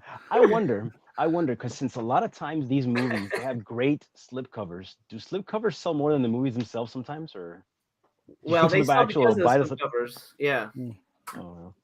Well, back in the day, look at the VHS. Like, look at some of the covers of them, and then the movie's trash. Like Game of Survival. The VHS cover is awesome looking. I never saw the movie, but apparently it sucks. You'll find out, and then I'll get a text at like 2 a.m. Oh my God, you were so right. Why am I so dumb? Why did I get this? I've never done that. And then you'll set yourself on fire. Well, he's saying that he's pouring gasoline over himself. Yeah, exactly. I apologize to Shayna and the kids. I don't do anything stupid. I don't. No, you don't. How much did you pay for it? None of your fucking business. Oh, you finally got it. You finally got it, Tony. Yep. He did what he had to do. I did what I had to do. Too much. Yeah, I'm sure. I hope the new Attack of the 50-Foot Cam Girl comes to Tubi. I'm not sure if it will be. I think it's only exclusive to the Full Moon website. I know who wrote that too. I might have him on the show. He's a good friend. I think I'd like to watch that movie. I can't remember. I know who you're talking about, but I saw him talking about this on Facebook for a while. Mm-hmm. And I'm like, well, I want to see it. Right. Coming soon. Yep. Caveman Movies and More. What's up? How you doing, bud? All this AIDS talk, and it feels like I'm in a modern rendition of Rent. It's like, what was that? Was that South Park that they made fun of Rent, and they had like it was the AIDS song? Oh, maybe. I think it was. Maybe it was another. Anyway, we're talking about AIDS too much. Let's hey, talk BC, about. You could, if BC takes a hold of the live streams, the Let's Watch stuff. Maybe he can watch like Philadelphia, Rent, anything that has to do with anything like that, you know? Oh, I'm sure YouTube would love me to do that. BC, it's educational. I gave you the keys to the channel for 1 week. What did you do? I drove it to the ground. He gave it. Who's familiar with this movie? BC, you're familiar with it, right? No, but what? That looks. Is that I've nun? never. Oh, I've never seen it, but I've heard about it, and I'm interested in it.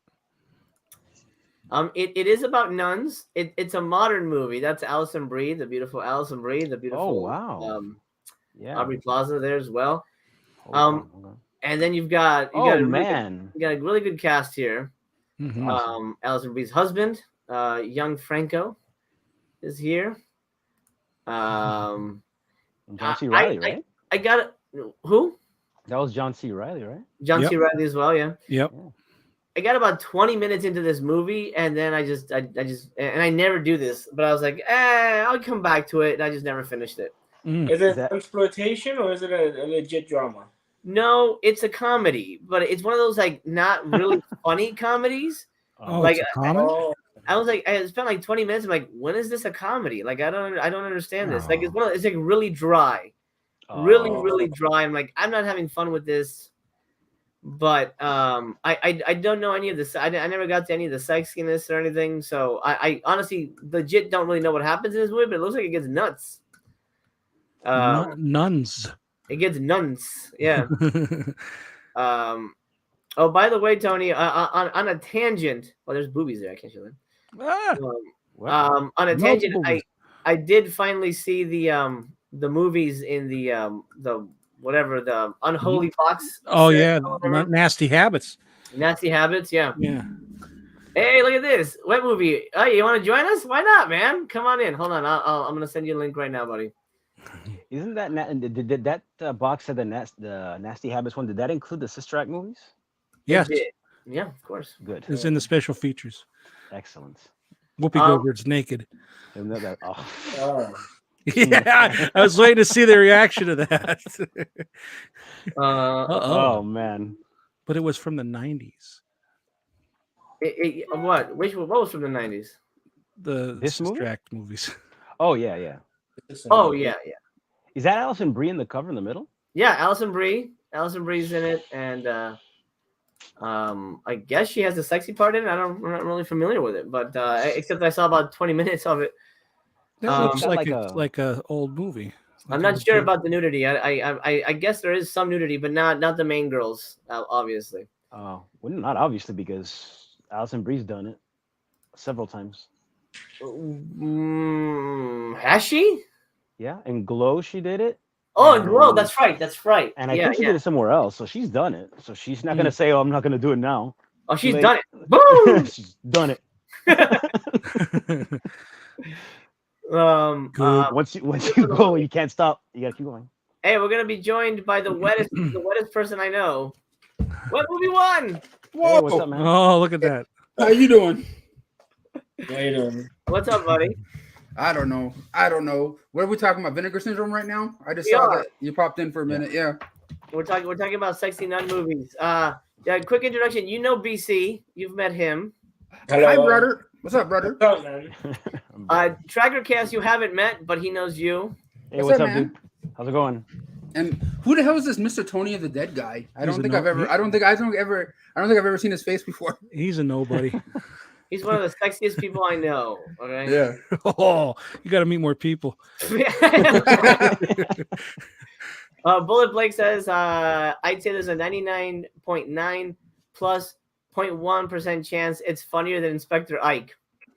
And damn you for making me do math.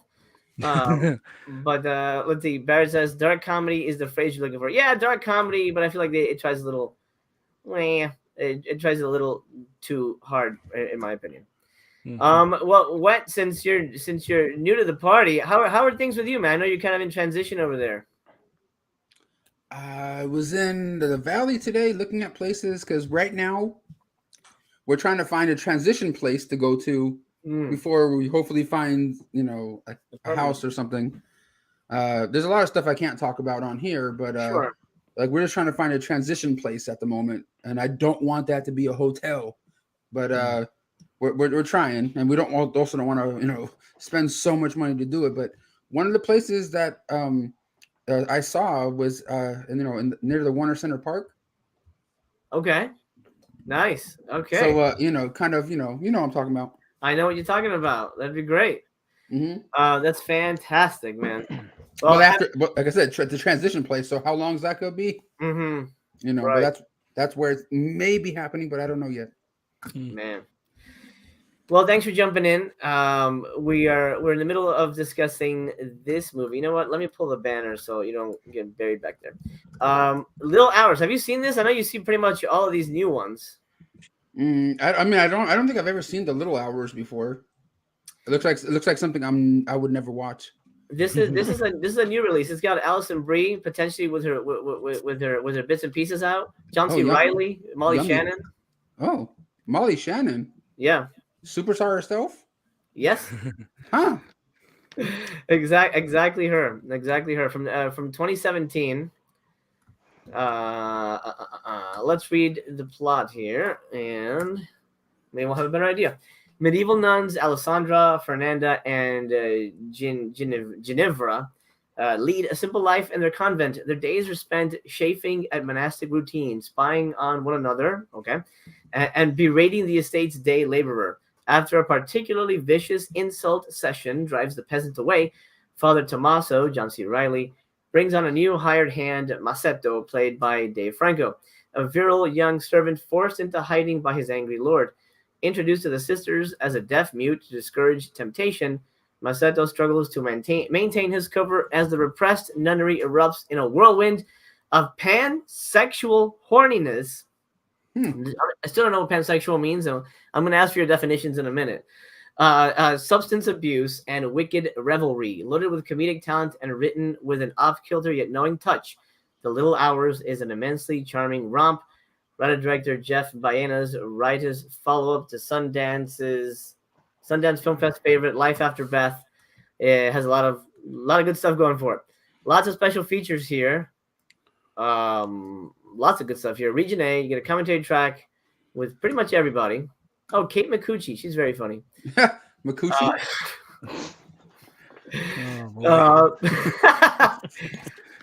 Perverts. A new commentary track with the director and his production team. Interview the director. Interview with Kate Micucci. Interview with production designer Susie Mancini. And then Jeff Baena, Aubrey Plaza, and Dave Franco read from the Decameron at the Strand Bookstore. Interesting. Q&A from the Strand Bookstore, behind-the-scenes footage, teasers and bloopers, and 2 prayer cards. BC, you get prayer cards here. No, I'm not getting this. Okay. Okay, let's what does pansexual mean, BC? Do you have a definition? I think it's when you're attracted to a person's personality instead of their gender. And that's what I think it is. Okay. Like it doesn't matter whether it's a woman or a man. Like if you're attracted to a person's personality, that's what I think. Actually, I think you're right. I'm seriously asking because I don't know, but I think that is correct. TC, have you heard the phrase? Do you know what it means? I think it's people who are attracted to Peter Pan. Peter Pan. Okay. Tony? I think it's like they don't care if you're male, female, transgender, whatever, they're into everything. Gotcha. I think so. Something like that. If anybody in the chat knows, like I'm seriously, I'm curious. Like Jack Harkness on Captain Jack on. Oh yeah. Okay. Right. Yeah, Doctor Who. Jesus Christ, I couldn't think of a name. I was thinking of the Torchwood. Or Torchwood, yeah. Wet movie. do you have a definition for pansexual? Isn't that like a person that likes to have sex with cookery? Like take a pan, put hot grease on it, and go to town. That's it. Pansexual. Make some of those pancakes. You know what I'm saying? Hey. I'm so stupid. I liked it. Oh my god. Okay, yeah, you did. No resistance. This is there you go. Look at this, Tony. Here you go. This looks post-apocalyptic. Is it? I don't know. It looks it. You should buy it and find out. It's in my cart. Oh, of course. Well, it's Saturn's course, so I have them all. Oh no! No, I'm not buying this. No. Yes. Oh no. Oh. Look at that computer. I didn't realize this was Saturn's core. This is a super hard pass for me. BC, you grabbing it? It's interesting. It looks interesting, but I gotta be careful with Saturn's core because what was that one that I bought off you? Red Lake or something? Yeah. That was completely ridiculous movie, and it wasn't entertaining at all. But but the main reason you didn't like it was because there was male genitalia all up in your face. It had too much genitalia. Too much dick. BC, you're telling me you don't like Jackass Forever and Jackass movies with the weenie? Okay, but that was not okay. He censored himself. And that one went to and that one went to theater, sir. I've seen some of the Jackass movies. I think they're fun. Okay, there you go. No. Let's find out what this is about. Houston, Texas. Okay, interesting start. Sometime in the near future, in the aftermath, it is post-apocalyptic. In the aftermath of the catastrophic collapse of America's governmental and financial infrastructures, Didge, a pink-haired, crank-snorting cyber alchemist. Wow, that's a mouthful. Performing high-priced hacks for hire from his fully mobile, holstered laptop. Wow, that's a lot. Didge navigates through a dystopian urban jungle, evading the ire of rival government street gangs and wielding his itinerant PC like a futuristic gunslinger, erasing phone bills and shutting down life support systems for a bounty of drugs, floppy disks, and cash. Interesting. When Didge is hired by would-be terrorists to obtain a high-risk weaponized computer virus. Okay. Oh, yeah. He instead finds himself involuntarily becoming the carrier of a far more insidious cargo, the fallout from which may lead to war or even the end of all humanity as we know it. A highly inventive and virtually undiscovered SOV masterpiece shot guerrilla style, of course it is, on the streets of Houston in 1992. No Resistance was the brainchild of Lunatic Fringe Productions, a Texas-based film collective spearheaded by visionary director Tim Thompson, not Tim Thomerson, TC. Right. I got excited there for a minute. Yeah, no, I was scared there for a minute. And his equally imaginative writing and acting partners, David Rains and Irving Cutter. A prophetic and futuristic knockout with a kinetic industrial noise rock soundtrack. That doesn't sound good at all. By a band called the Pain Teens. I'm good.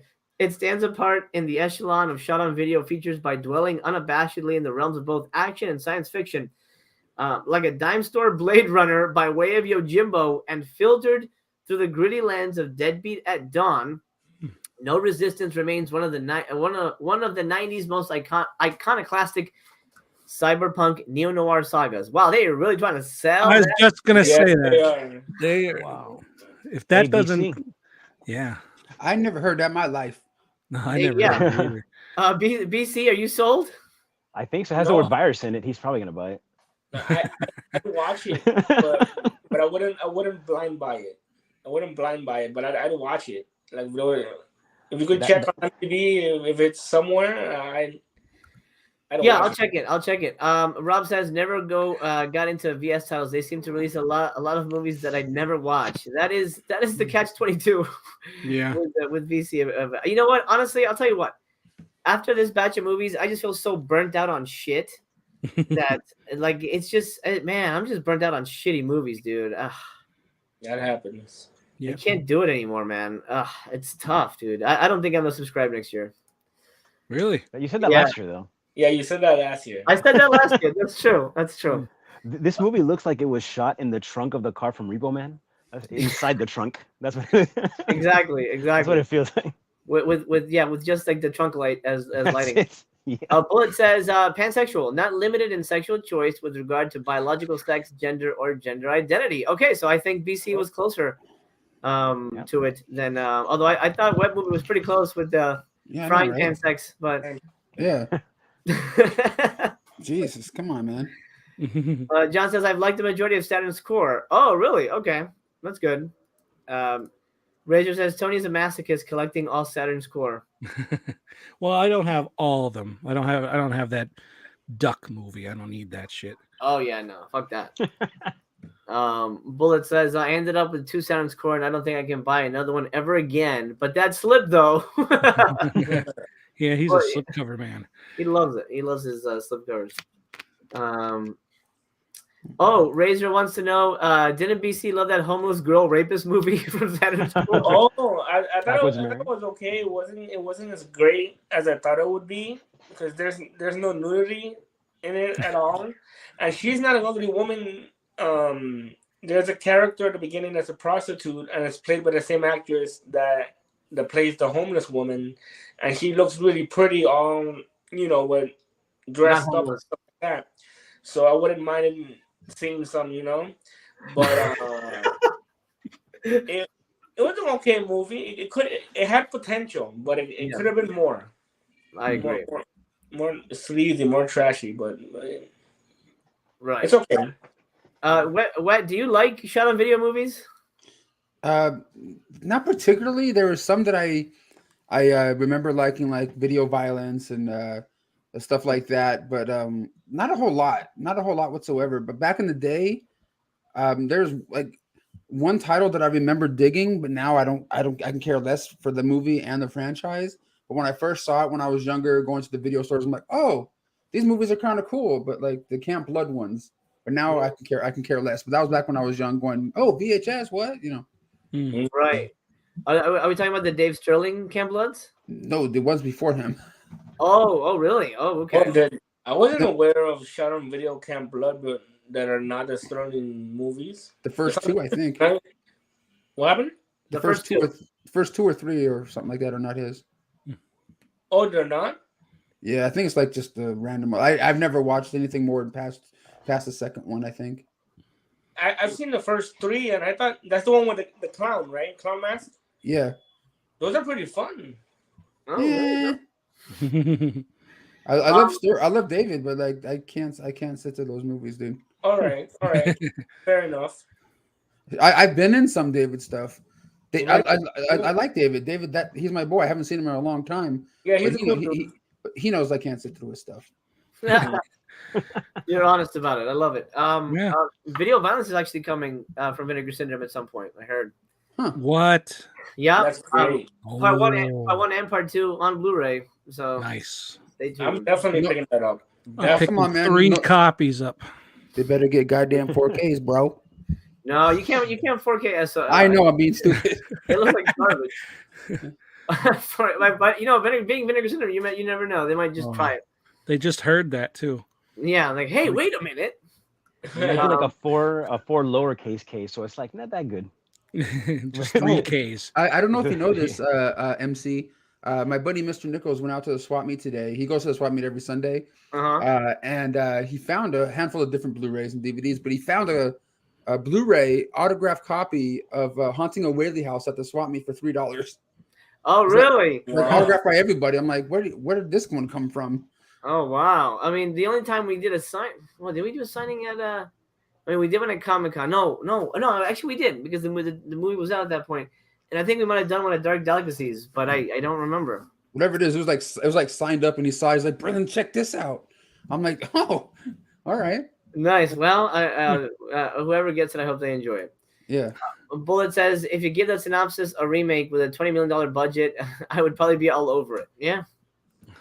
I mean, you cast somebody interesting in it. I think it could probably work. Let's see. Planet says this movie looks like literal dog shit. Waste of a disc. Yeah. How much do you think Vinegar Syndrome pays for these titles? So like the producers or directors of these things, or they just kind of like someone has to make money. Like no one's just gonna be like, yeah, put it out, sure. You know what I mean? Like, no, that's how they do it. Yeah, they I'm sure they pay a licensing fee, and then then people get a percentage of sales. Yeah. I'm guessing that's how they do it. I think the Polonia brothers did a couple of the Camp Blood movies. Wow. Oh, really? That's pretty cool. I like the Polonia brothers. I'm hit and miss with them. Really? Yeah. Well, there was one but a haunted house. I don't remember what it was called. Terror House, was it? That one was really awful. Yeah. Well, they made. You know what? Go BC. Go to Tubi. They have a ton of Polonia movies there that I'd never even heard of, dude. Wow. Okay. I'm glad that they keep making movies. Well, now it's only one of them, but unfortunately, but I'm glad that the Polonia name is still out there making movies, even though they're not the greatest movies. But that shows perseverance. That's good stuff. Good for them, man. Yeah, absolutely good for them. And it's it's one of those things where if he's able to make a living out of it, then keep making. We have something planned for Shark Week that we shot when you were out here, BC. I don't know if you remember. I do remember. He made all those. Yeah, but that's coming for Shark Week sometime in July. Well, they obviously have a fan base, or else they probably wouldn't be doing it. Yeah, and they do have a fan base. Yeah, oh, yeah. That sums it up right, Tony. Right. Hoax says one of my fave SOVs is 555. Oh, I've seen that one. I never watched that one. Yeah. Is it good? Bad. Is it good, BC? I don't think it's not my favorite. Well, right now my favorite is Cannibal Campout and Splatter Farm. Okay. Oh, wow. Two classics that I have fond memories of. I saw 555 was put out by Massacre Video. Oh yeah. And I thought it was good. I actually don't have it in my collection yet. But I've had it like on my Amazon wish list for a while. I don't even know if it's out of print now. I don't know if someone knows, but it's a good one. Yeah. But I don't have it yet, but I've seen it. Right. Guilty Pleasure says, I wish some classic Misty Monday would come to blue or 4K. Probably not 4K because most of her stuff is shot digital, but like digital video, so it's gonna look like nothing. But I would not be surprised. Misty, I mean, I love all those seduction cinema movies. The Bear Wench Project or whatever, the erotic Wench Project. I love the Bear Wench Project. I love that shit, man. I used to buy all that crap. Yeah. Didn't they make two of those? There's like four of them, I think. Three or four. I just remember two when they came out on DVD, and those like real like slim packs. You know, they weren't like regular DVD cases, or like the slim ones like you get from like Circuit City or some shit. Yeah, back in the day, yeah. Friggin' man, Circuit City. I haven't heard that name in forever. Yeah. You know what name I heard the other day? Service Merchandise. Oh wow! Oh, yeah. Remember that one? I don't think I have those. Wow, that's a. I'm trying to find a trailer for No Resistance, but it's not. Oh yeah, I found it. Oh, this looks. Jesus Christ. Yeah, let's watch this. This is gonna hurt. But let me grab it here. So let's talk about this one before we hit it behind this thing. Okay, let's talk about another title real quick while I grab No Resistance. This is the Altered Innocence title. It's not gonna be for us. I'll tell you guys right now, but it is. I'm not gonna read the name of this newspaper, but it's right there. If you want to go ahead and read that one. It's a 2-pack of gay love stories. One called Passing Strangers. All male cast. Duh. Let's see. Oh wait, I don't want to see anything I don't want to see. Let me go back to. There we go. Forbidden Letters, starring Richard Locke and some other guy who's blocked out. I saw. Hold on. I like that stash. You like that? Yes. Let's see. I'm talking about BC. Hey, how you doing? you freaked them out completely now.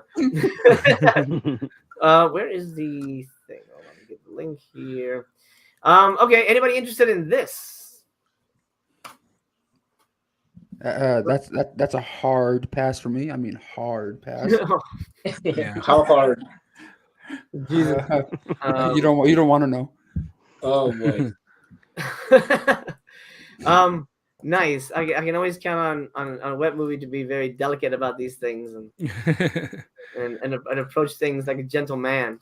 Let's see. It's more than erotic, guys. So keep that in mind.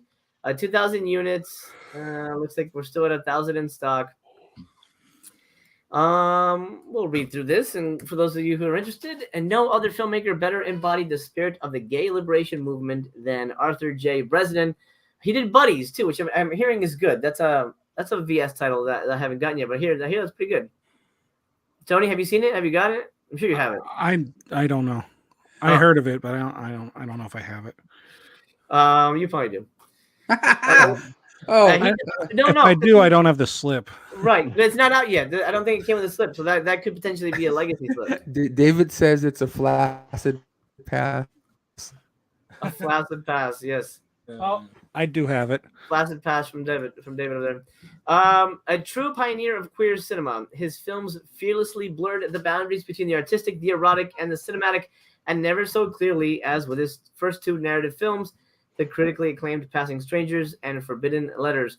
Altered Innocence and the Bresnan Project are proud to present two landmark early queer cinema films restored in 2K with bonus features from 1974 and 1979. Here we go. Region Free, audio commentary on Passing Strangers, audio commentary for Forbidden Letters, onstage Q&A with star Robert Adams, 5 early Super 8 shorts. I am assuming those will be gay as well. Print materials, original photo gallery, original trailers, and the double bill trailer. And then this is great that they're trying to do this 20-page booklet written by Arthur Bresnan Jr. And Caden Mark Gardner. All right. So this is the big sort of LGBT release of the month. I think it's going to be a pass from the panel, but and watch it. It's a pass, but it's probably the best thing they released this month or something. You know what? 100% could be true, man. You never friggin' know. Let's see. Let's check in with everybody here. Misty Monday was in Duck. No nudity though. Okay. Oh. Good to know. J.R. Bookwalter's Ozone is great. That is a good movie. I like that. Yeah. Isn't Seduction Cinema Full Moon Pictures? Yeah, it wasn't Seduction Cinema. What the hell was it? It was entertainment, independent entertainment. I forget their sexy movies. I forget what that brand is. I remember. Mondo says another no thanks. Mondo's very honest. 6 feet will pass. Monty says nope. Bullet says that's the hardest of passes. That's good. That's good. Planet says you better buy it, otherwise social media might cancel you, bro. Oh man. I'm trying to. Well, we don't want it because of gay. No. It's we want to buy movies we want to watch, and but also we also didn't care about that Cyborg movie or whatever that last one was. Yeah, right. Yeah, I'm the only one that's buying it. Yeah, we better buy that Russian movie, or else the Russians will hate us. Now, if these guys had AIDS, Brother Chaos would be all about it. Oh man, that's so messed up. That is coming down to you. Thank you. I just mean AIDS in general, not because they're gay. Get your mind out of it. Oh, just AIDS in general. This just happens. Jesus, I thought I was bad. Tony, man. I thought I was bad. Dude. And this is gonna be the classy episode. Crazy right there, man. Oh. Yous are taking that to a whole nother level. Yeah. This is for fans of the groundbreaking Boys in the Sand, but I'm not interested, but glad they have fans for it. Yeah, exactly. If it sells well, it sells well. Yeah. Like I don't know if I saw it in a theater, but the Brokeback Mountain, I saw that back in the day, and I thought that was a really good movie. Yeah, absolutely. I saw it in theaters as well, and obviously some things make you uncomfortable, but it's a good movie. It's a very well made movie. And there's a lot of shows nowadays where characters are falling for the same sex and stuff like that. Yeah. Men and women. That doesn't bother me. It doesn't, I'm happy they're in love, Yeah. But this doesn't sound like I want to watch it. Right. Somebody put it on. I'm sitting there. I'll take a look at it. Yeah. When it comes to me, like, yeah, it's a hard pass for me on this one too. But like, I don't have any problem with cinema like this. I love musicals. You know what I mean? Like, I love Rent and things like that deal with the same kind of topic, or the topic of being gay and things. And I have no problem with it. But just that movie, or a double feature, I'm just like, I don't even know what it is. But it could be great, like we said. But who knows? Yeah. I remember not for $30 though. I remember in high school, I don't know if you were there, Master Chaos, they showed Philadelphia. Okay. Be careful what you say. in one of the classes, and I laughed during the movie. And one of the girls got mad at me, and she says, all you like is cartoons? I'm like, no, I just started Philadelphia. That one part of the movie was funny. I laughed during the movie. Doesn't mean anything. It's a good movie. But I don't even, this was when I was in high school, so I don't even remember what part of it after. What part of it was funny? Hey, don't piss off. Don't piss off the actor. You might want to come and slap you, even though he's a peaceful man now. Oh yeah. Oh yeah. He told Will Smith, man, in the heat of the moment, the devil comes for you. It might come for you too. So be careful, man. BC. BC, be careful what you say. The devil will come for you if you say. Yeah. Planet Mondo says, "Ha ha ha! I knew AIDS would come back into play." Oh man. Finally, AIDS is funny. We did it, guys. We did it. Yeah. Yes. You're welcome, everyone. Sorry, this is awful. We're getting off track. Really if it made you feel uncomfortable, we did our job. I apologize. I do not stand for any other comments in the chat. Barrett says, "Bye for the missus." Nah. She barely wants to watch the stuff I think she would like. But I heard one of the characters likes the Beatles, so now you gotta buy it for her. Oh, yeah. Well, there was that Beatles one. That Canadian one had like that Beatles one. Oh yeah. And bonus with Brokeback Mountain, Anne Hathaway and Michelle Williams get naked more than once. That's true. There was a lot for the straight guys too. Here's a funny story. This is not weird, but it's one of my favorite memories when I went to New York. I went to New York it was one of my first trips by myself, and I was like, I want to watch a show, but I don't want to pay for a Broadway show because they're expensive. So what's around? Michelle Williams was on Conan O'Brien or something like that. She goes, "Oh yeah, I'm doing a show now off Broadway. It's called Killer Joe the movie, but this was before it was just on Broadway or whatever off Broadway." And I'm in it, and she goes, and I'm naked in it, and I go, whoa. And then I looked up. I'm getting 2 tickets. And I got like tickets. How do I buy tickets while I'm there? And I was able to get tickets, and I got to see Michelle Williams naked in person, and changed my life. I really hope Mrs. Cass isn't watching. And the video will be up next week. Yeah. If she's anything like my wife, she's not. Well, I'm sure they're very similar then. Yeah, it's great. She's fantastic. She was great in it. It was a good show, and woo! I mean, everything. I'm talking everything, guys. Yeah. Brillo pad, everything. Pepperonis, everything. I'm in the mood for some pizza now. Yeah. Deep dish. Kubrick says the bitter tears of Petra von Kant and Blue is the Warmest Color are good LGBT movies. They are. Blue is the Warmest Color I've seen. That's a great movie. I have that. That's on Criterion. I have it. What's that? What movie? Never mind.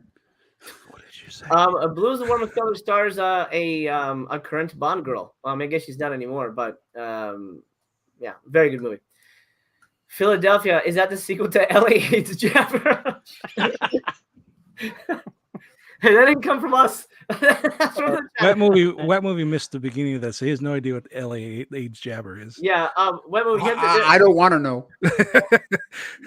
Let's watch the trailer again. There's a movie coming out called LA AIDS Jabber. It's a shot-on-video movie about a dude who gets AIDS, and so he gets pissed off at the world, and he decides to give other people AIDS. I'm buying that shit.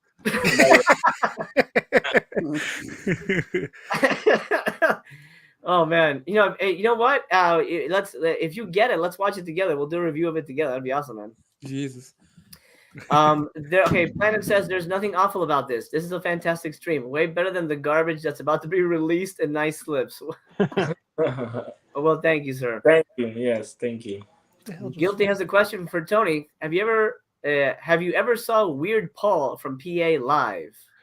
I know who he is. I've never actually seen him. I have that VHS that came out, but I haven't watched it yet. I don't have my VCR hooked up. But I've never actually seen any of his stuff, but I know who he is. Like I know of him, I should say. Right. Yeah. All right. Now let us know of what the hell's that movie? Let us know of No Resistance. Can we handle it? Is it worth it? Is it gonna make us laugh? Is it gonna change our lives? Let's find out. I hope it does. I hope it does. I hope it does change our lives. Hey, my buddy Zach. That's my DP. What's up, buddy?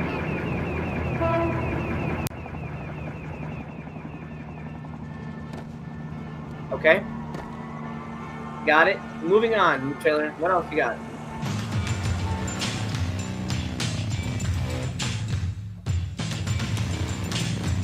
Like the Purge, man.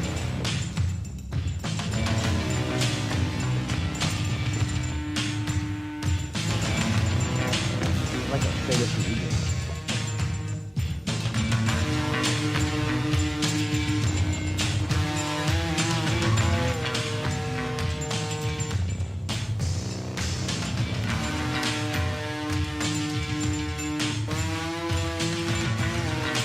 Oh.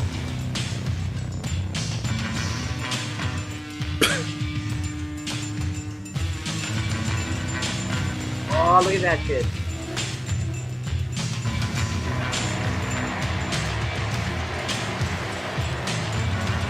Hack it. That's some John Connor shit there. Yeah. Hack the planet. Hack the planet.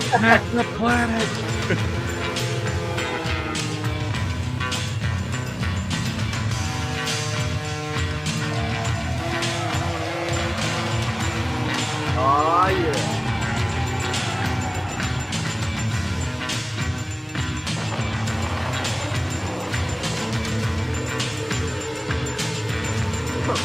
The forefront? I've never heard of it.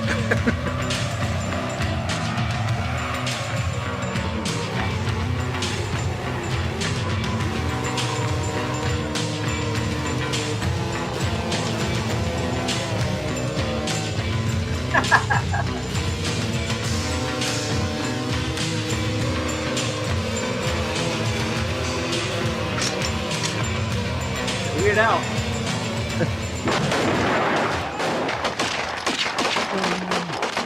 John Wick that shit. It's all right. You look like a fella that's got a couple of enemies. Use the power of dial-up. That's some amazing guitar work. Yes. Oh. Blade Runner by way of Yojimbo. Wow. Hey, Snake Plissken. Who? Right? I feel like I need to dye my hair pink now and just walk the streets, man. I mean, you really should. You really should. Yeah. It works for that guy. What movie are you gonna buy that? No. Fair enough. What about you, BC? Not buying it, but I'm digging the soundtrack. Oh, okay. There you go. Yeah. What do you think? Tracker? Nah. I mean, it looks like Johnny Mnemonic with less of a budget than what that had. Right. It looks like Johnny Mnemonic's like coffee budget. In the daytime with no money. Jesus Christ. By the way, everybody watching, thank you so much. I love you guys. I'm glad you're here. If you're new, subscribe. That means we get to hang out again, and I'd love to see your smiling face. Even though I can't really see it, I can see it. Show me a thumbs up. That helps the channel, and it tells YouTube that we're having fun over here. Tony, are you grabbing this, or have you already grabbed it? It's in the cart. Oh man, cool. Wow, that was a sick burn from BC over there. Cool, man. Good for you. All right. Looks like let's see. Anybody in the chat picking that up? I'm curious. Kubrick says, sort of makes me think of the first Terminator. Wow, that's kind of high praise for that. I can't say that I need to have that one, but it could be a great film, but it probably isn't. That's fair enough to say. The Matrix meets They Live meets a 12-pack of beer in a camcorder. I love that. That should have been on the box. That's yeah. Cool. That would have made me buy it. Okay, so we got Videophenia. I like this. This is interesting. It is said the total world viewing something of pornography amounts to 500 billion hours, roughly 5 million years. What does that have to do with anything? Is it about pornography? Who cares how much I've watched? We know how much you've watched. 5 million hours. It's been about 5 million years. Whoa! Oh. Are we? Is this a furry film? I hope so. This doesn't. I don't know taking what's a picture going of on. a bunch of dudes in bunny outfits. It's interesting. Okay, Connie is a good brand. They put out some very interesting Asian films, stuff that I've really liked. I haven't had a chance to review it yet, but I will eventually. Okay, before we move on, how many sister companies are there of Vinegar Syndrome? I can't even keep tracking. I don't even know. I think they're close to 20 now. Wow. Why so many? What is the point? Just to have more things to offer on their site, money, and it's smaller companies who need the leg up. Yeah. So it really is other companies, but it's all Vinegar Syndrome anyway, right? Yeah, it's kind of like Vinegar Syndrome is like a swap meet, and these companies are kind of like they bought a booth, essentially. Okay. But that's essentially what that is. Tony, since this has foreign names in it, can you read it to us? Oh, for God's sakes. I don't know, haunts the streets of Osaka dressed as a mascot. After going home with a stranger, she wakes up to find footage of their intimate encounter uploaded to a porn site. As all systems of recourse and remedy fail her, her sense of dislocation and alienation intensifies. The AI resorts to a strange solution. Following the rap-inflected drama Yamato and the globe-trotting tourism, Daisuke Miyazaki unveils another potent subversion of the so-called monolith of Japanese culture. Videophobia? Yeah, they misspelled it wrong. I think they're Videophobia. Yeah, unfolds as paranoid techno thriller about identity set on the back streets of an industrial and multicultural Osaka, captured here in beautiful, stark black and white. Concerns with obsessive image making and issues of surveillance and consent in the digital age are embodied in the plight of a young woman from the city's Koreatown, in an eerie film about the self watching us as much as we watch it. Wow. Interesting. I feel like that's like the art house movie of the month. And it's a recent one, 2020, 89 minutes. I honestly didn't think it was 2020. I thought it was an older film. Yeah, me too. Region-free video introduction with the director. Newly commissioned short film. Videophobia music video with some people. You get a booklet featuring an interview with director Justine Smith, and Japanese theatrical trailers, and then a whole bunch of subtitles, and then you get one transparent sticker. Oh. Videophobia. Let's start with Wet Movie. Does this sound interesting to you, sir? Not really, but the pictures look kind of weird. Like the cover and the pictures they show over here look kind of interesting. Mm-hmm. Tony, you grabbing it? I don't know. It sounds interesting, but I don't know if I need to own it. Right. I'm gonna guess Tracker is not gonna be picking this one up either. I don't know. Actually, I think I might add it to Tony's cart. Yeah. As long as you pay for it. You can add it to Tony's cart. All right, BC, what do you think? This seems like something you'd probably want to watch, but probably not own. Exactly. Well, want to watch, and if I watch it and I love it, then obviously own it. But it looks cool. Almost it has like a little bit of David Lynch in the feel of it. Yeah. So I like David Lynch stuff. So except like what was it, Inland Empire? That one was really awful. Yeah, I was not a fan of that one. But this one, I'd watch it, and yeah. Yeah, I'm with you. I definitely want to watch it, but I don't know that I would. Even after I watched it, I don't know that I'd want to own it either. Well, if you love it, you'd want to own it. Yeah, but even then, there's so many movies that I'm not like crazy about rewatching. You know, it's interesting that it's in black and white. Absolutely.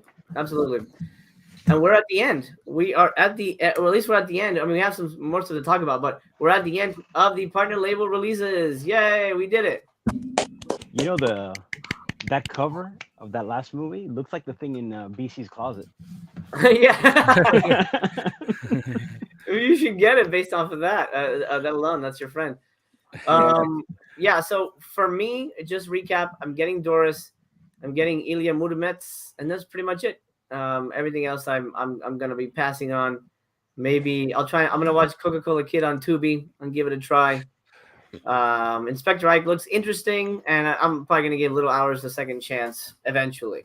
Mm-hmm. Tony, you're grabbing pretty much the whole kit and caboodle. No. I'm gonna get the films with Doris Wishman. Okay. Game of Survival. That next one, I'm not trying to pronounce it. Little Hours and No Resistance. Oh man! Oh, you got to do it. You got to make Shayna watch that, and I want to see a review. Okay. Okay. Yeah. All right. Good. I'm looking forward to that. I know Wet Movie's not grabbing anything from this. The only stuff I like that they put out recently, well, I haven't got one yet, but I want to get Drop Dead Fred. I want to get one of those one day. And but I like the martial arts stuff. I know some people don't like that stuff. Like New York Ninja's cool. Yeah, I know there's older ones, but like the stuff that put out with like Billy Blanks and Don the Dragon Wilson, anything like that. I've been digging that they put out. I know it's trash, but like to me, I kind of like that kind of stuff. Oh yeah, yep. Absolutely. Are you picking up the 88 films releases and things like that? I don't see myself doing anything crazy for the next while. Oh, gotcha. Yeah, they're putting out some good stuff, and hopefully Vinegar Syndrome will be doing at least it was not even rumored, but I guess it was hinted at that they're going to be putting out Righting Wrongs with Yun Biao and oh my God, Rothrock. Yeah, Cynthia Rothrock. Yeah. So hopefully that'll come out because it's coming through 88 films, but only in the UK. But I think we're going to get one here. That's pretty cool. Yeah. Let's see. Modern ringtones. Stephen C says, "My smiling face. Good to see another Chaos Crew stream." Well, happy to have you here, sir. Or yeah, Stephen. Okay, I was gonna say or ma'am, but but Stephen, I'm pretty sure I'm safe there. Kubrick. Sorry, brother Chaos. David Lynch is great, but Inland Empire, man. No, he agrees with you, Kubrick. He doesn't like Inland. That's what I said. Yeah, the Inland Empire was kind of boring. Yeah, not very good. Any word? Bullshit. Exactly. I wish I had that queued up. I don't have that here. Any word on what the next movies already in the VS catalog will get the 4K upgrade? I'm thinking Graduation Day stands a chance. I really hope they don't do that. I really hope they don't upgrade stuff that's already on Blue, that's already in their catalog. Well, right, they're I hope not, but I wouldn't doubt it. I mean, they did Madman. Yeah, well, yeah, but yeah, I guess they did do that, yeah. Hey, Madman's kind of cool. I remember digging that one, and it's kind of badass that the Deadpool boys have their special feature on that on the Blu-ray too, on the 4K and stuff. I think it's right. Yes, that was great. They didn't know about that. They were like, "Oh shit, we just found out that's on there." I'm like, "Dude, get free copies," and luckily they were able to get free copies. So yeah, I mean, the special feature was on the old Blu-ray, but it's kind of cool that it's on 4K. You know what I'm saying? It's kind of cool. Yeah. I love those guys. Yeah, they're great. Very nice guys. Monty says, "I think Welgo will put out Righting Wrongs." Okay, great. That's cool. Whoever puts it out, I will be grabbing it. I've never seen it, so that's definitely going to be a blind. But I like Yun Biao, so I'll go for it. Coca-Cola Kid has a real Bill Forsyth feel in the style and direction. That's an interesting reference there. I'm gonna check it out on Tubi for sure. Wet movie. What do you think about 4K in general, man? You get a lot of 4Ks to review and stuff. Is that? I mean, are you won over, or are you just kind of like whatever about it? Kind of whatever. At the same, like it's cool when it's like a movie you love and grew up with, and like you can tell the difference of stuff. Like the Goonies. I'm like, fuck yeah, hell yes. But like, I've seen so many now. I'm just kind of like, I don't know. Everything kind of seems the same to me a little bit. Some of the new stuff looks, of course, obviously awesome, but it's just. It is what it is. Blu-ray, 4K. It doesn't really matter that much to me at the at least right now and for the last while. It's just like it's the same. Mm-hmm. I'm with you on that. You were interested in LA AIDS jabber. Here it is. Ooh. It's $20. You can get it at grindhousevideo.com. There you go. And I think it comes with like stickers or something. Oh, it doesn't come with like a little needle to like jab yourself when you get it. Well, if you buy this super pack. Oh my God, they did it, those bastards. Really?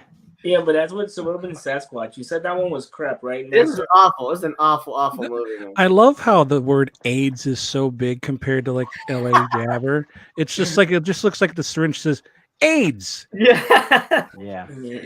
So if you want a pen that says AIDS on it, you could if you have, I can send that to school with my kids. Yeah. Oh my God.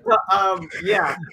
It's available. $40. What a deal! But then you have to suffer through Suburban Sasquatch, which is awful. There's one I almost bought. This one everyone's saying is the Japanese Evil Dead. Oh. Yeah, that's what they say. But then I saw footage of it, and it just it looks stupid, and it's only like 50 minutes, so I decided not to grab it. Yeah. But yeah, let's that's it for actually. You know what? We didn't do all the tracker news. Let's do the tracker news. Well, you can. That's what tracking's all about. Let me share the screen here. Now you're gonna tell us. Let's talk about wrestling real quick. I'm gonna make this a little bigger. Oh yeah, if anybody out there likes wrestling and wrestling figures, there's that WrestleMania Hangover sale still on Ringside Collectibles, so they have some good stuff there. Who's your favorite wrestler? Let's play a hard question. Yeah.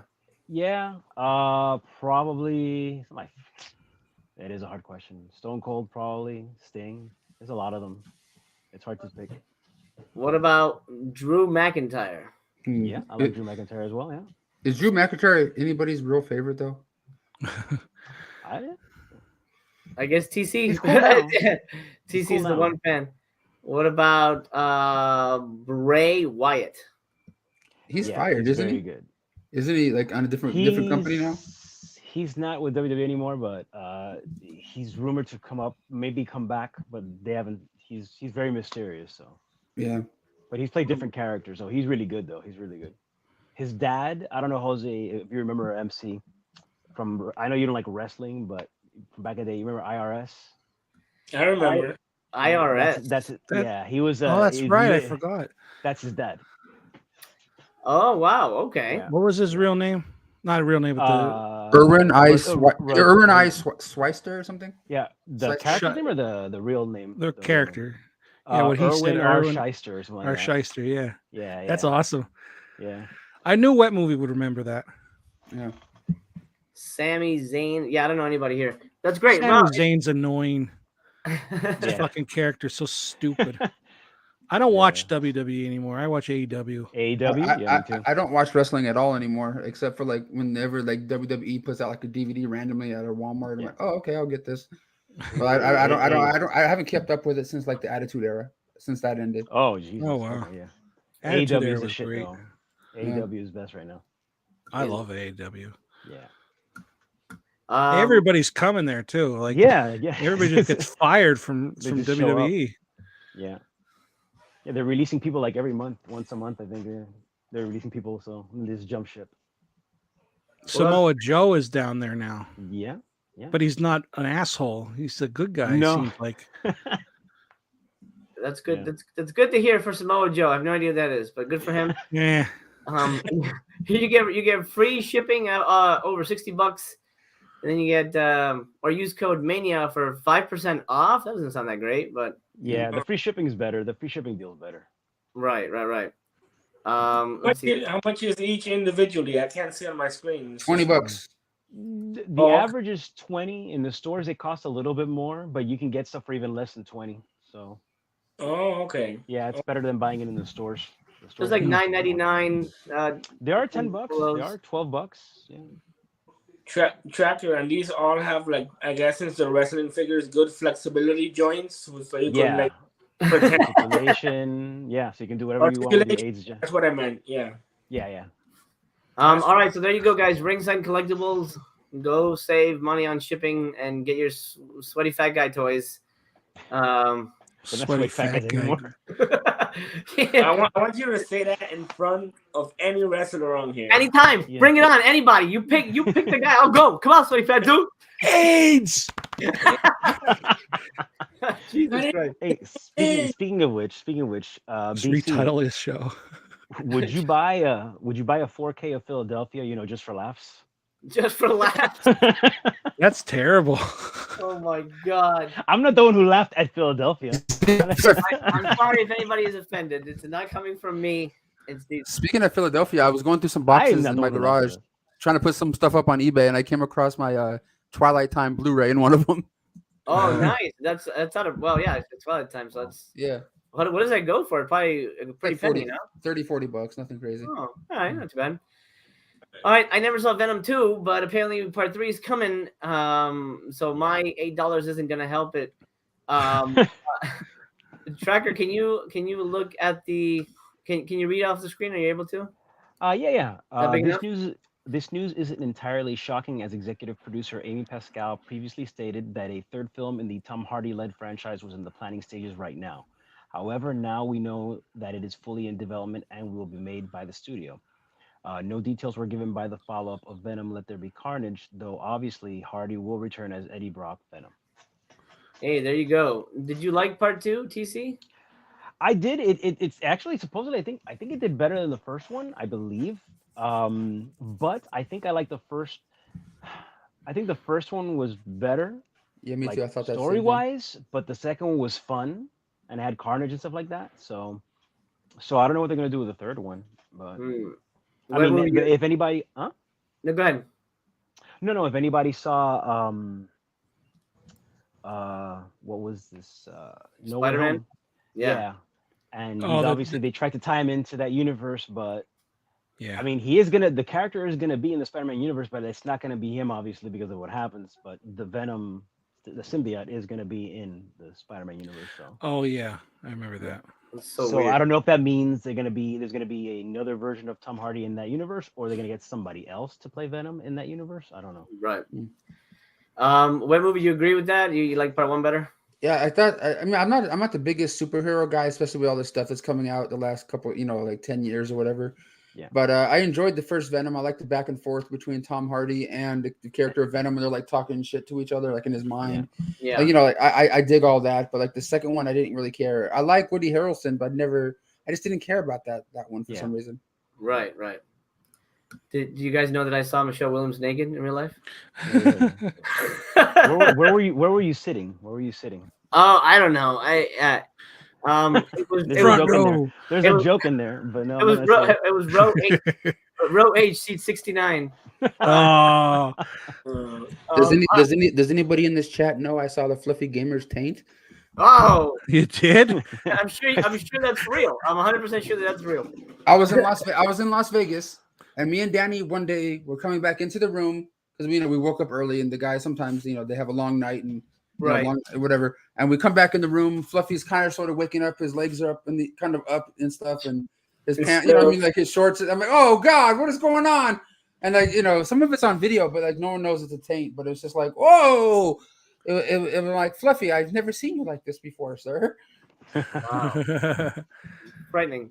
It looked like it was like really hot down there. They look like a steel reserve can. I didn't stare that long, but you know what I'm saying. Jesus Christ. Oh Jesus.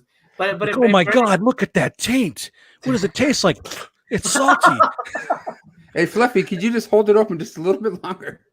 I want to see Yeah. Just a little bit longer. Take pictures, right?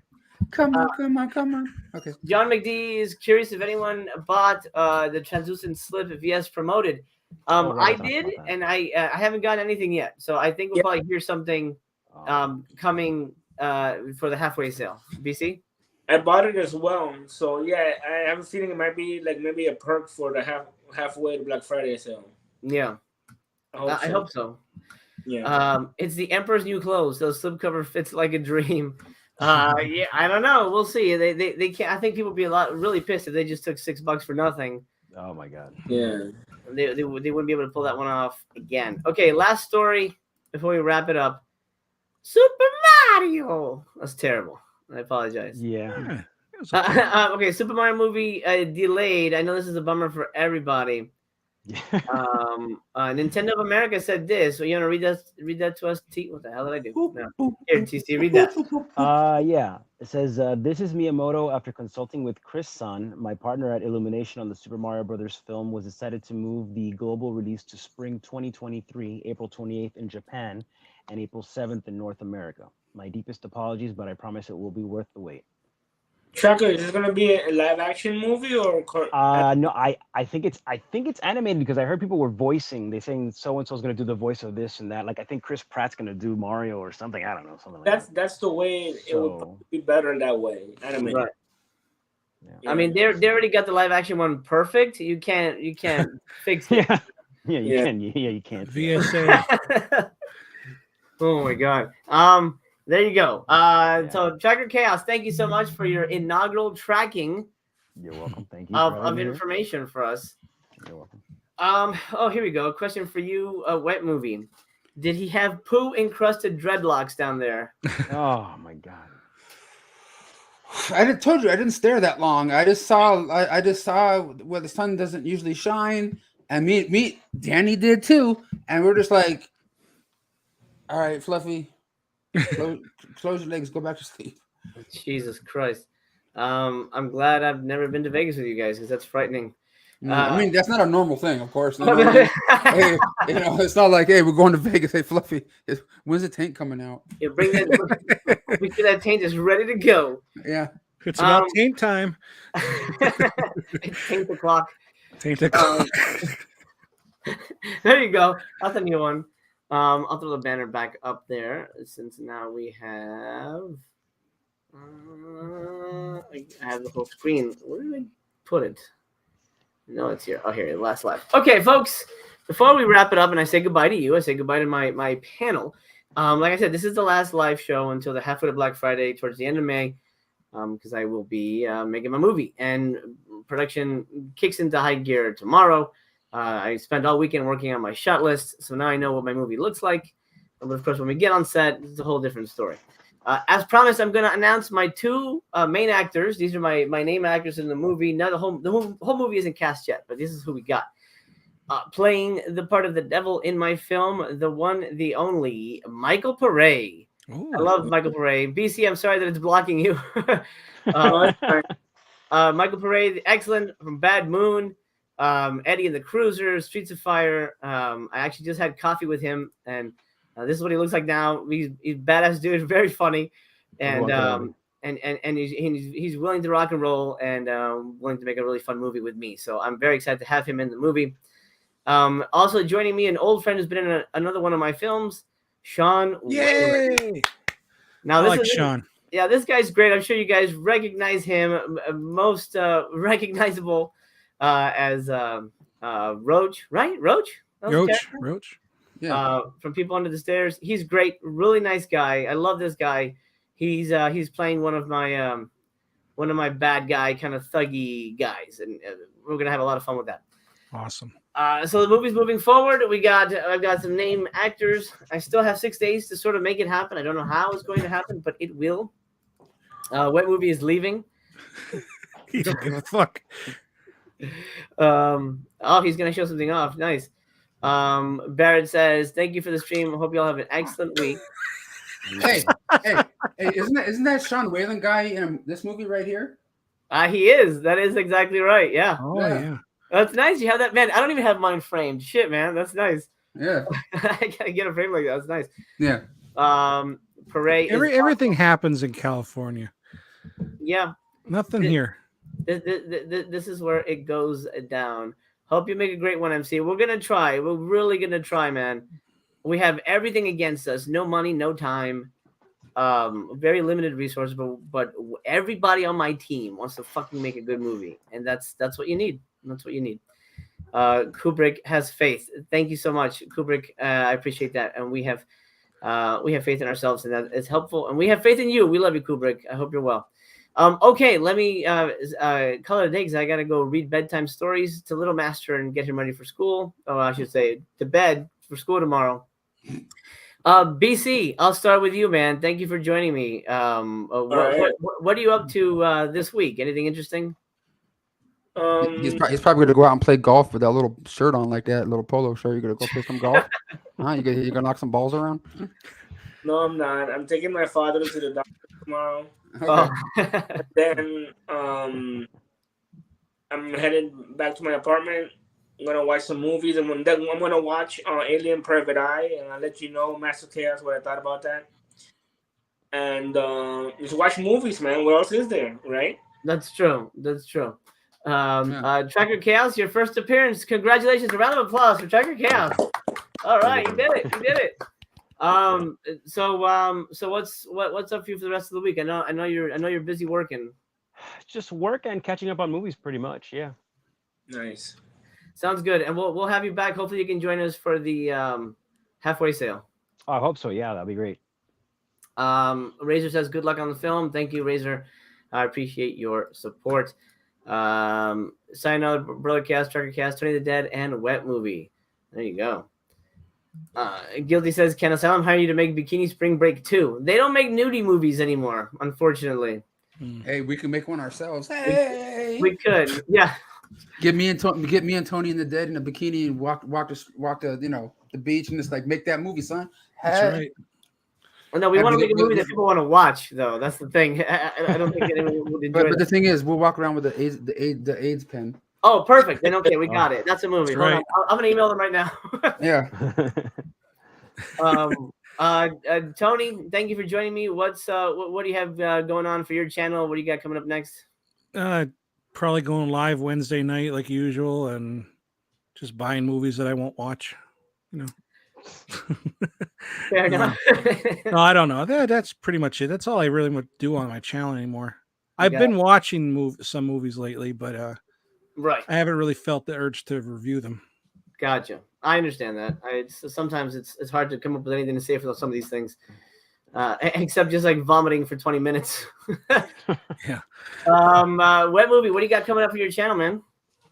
Nothing much. Just trying to stay out of living in a hotel for a while and try to find actual apartment. At least even if it's small as hell, instead of anything but a hotel or the streets is what the hell I'm trying to focus on.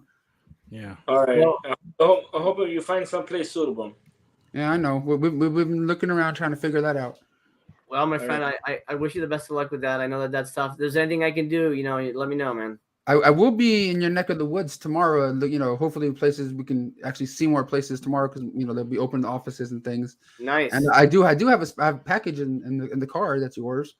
Oh, okay. So maybe we can meet up and I'll hand it to you or something. We could do that. Yeah, text me and let me know. That'd be great, man. Yeah. I was supposed to have a meeting, but it got canceled, so I'll be working from home. So yeah, go ahead and text me. Yeah. All right, that's it. As far as what's happening on the channel, I've got one more review that I wasn't able to edit for this week, but you're gonna get a Flesh Eater review coming at you on Wednesday. For better or worse, you'll get that review, and then radio silence for a little bit, guys. But I will be doing coverage of the behind the scenes. I thought I heard noises like ghost attacks or something. Yeah. I will be doing behind the scenes vlogs on the making of the movie. I still have to get approval from the producers if that's okay. Sometimes they don't like that shit, but I will be giving you as much access as I can and bring you along with me, make you a part of that process. Yeah. Because it's fun. It's fun to have you guys there, even if it's retroactively you guys are just watching it happen. It makes me feel good to know I got my buddies with me. Yeah. So again, let me just say thank you to everyone here in the panel. I love you very much. I love everybody watching. Drop me a thumbs up on your way out the door. And see you around. Yeah. Y'all ready for this?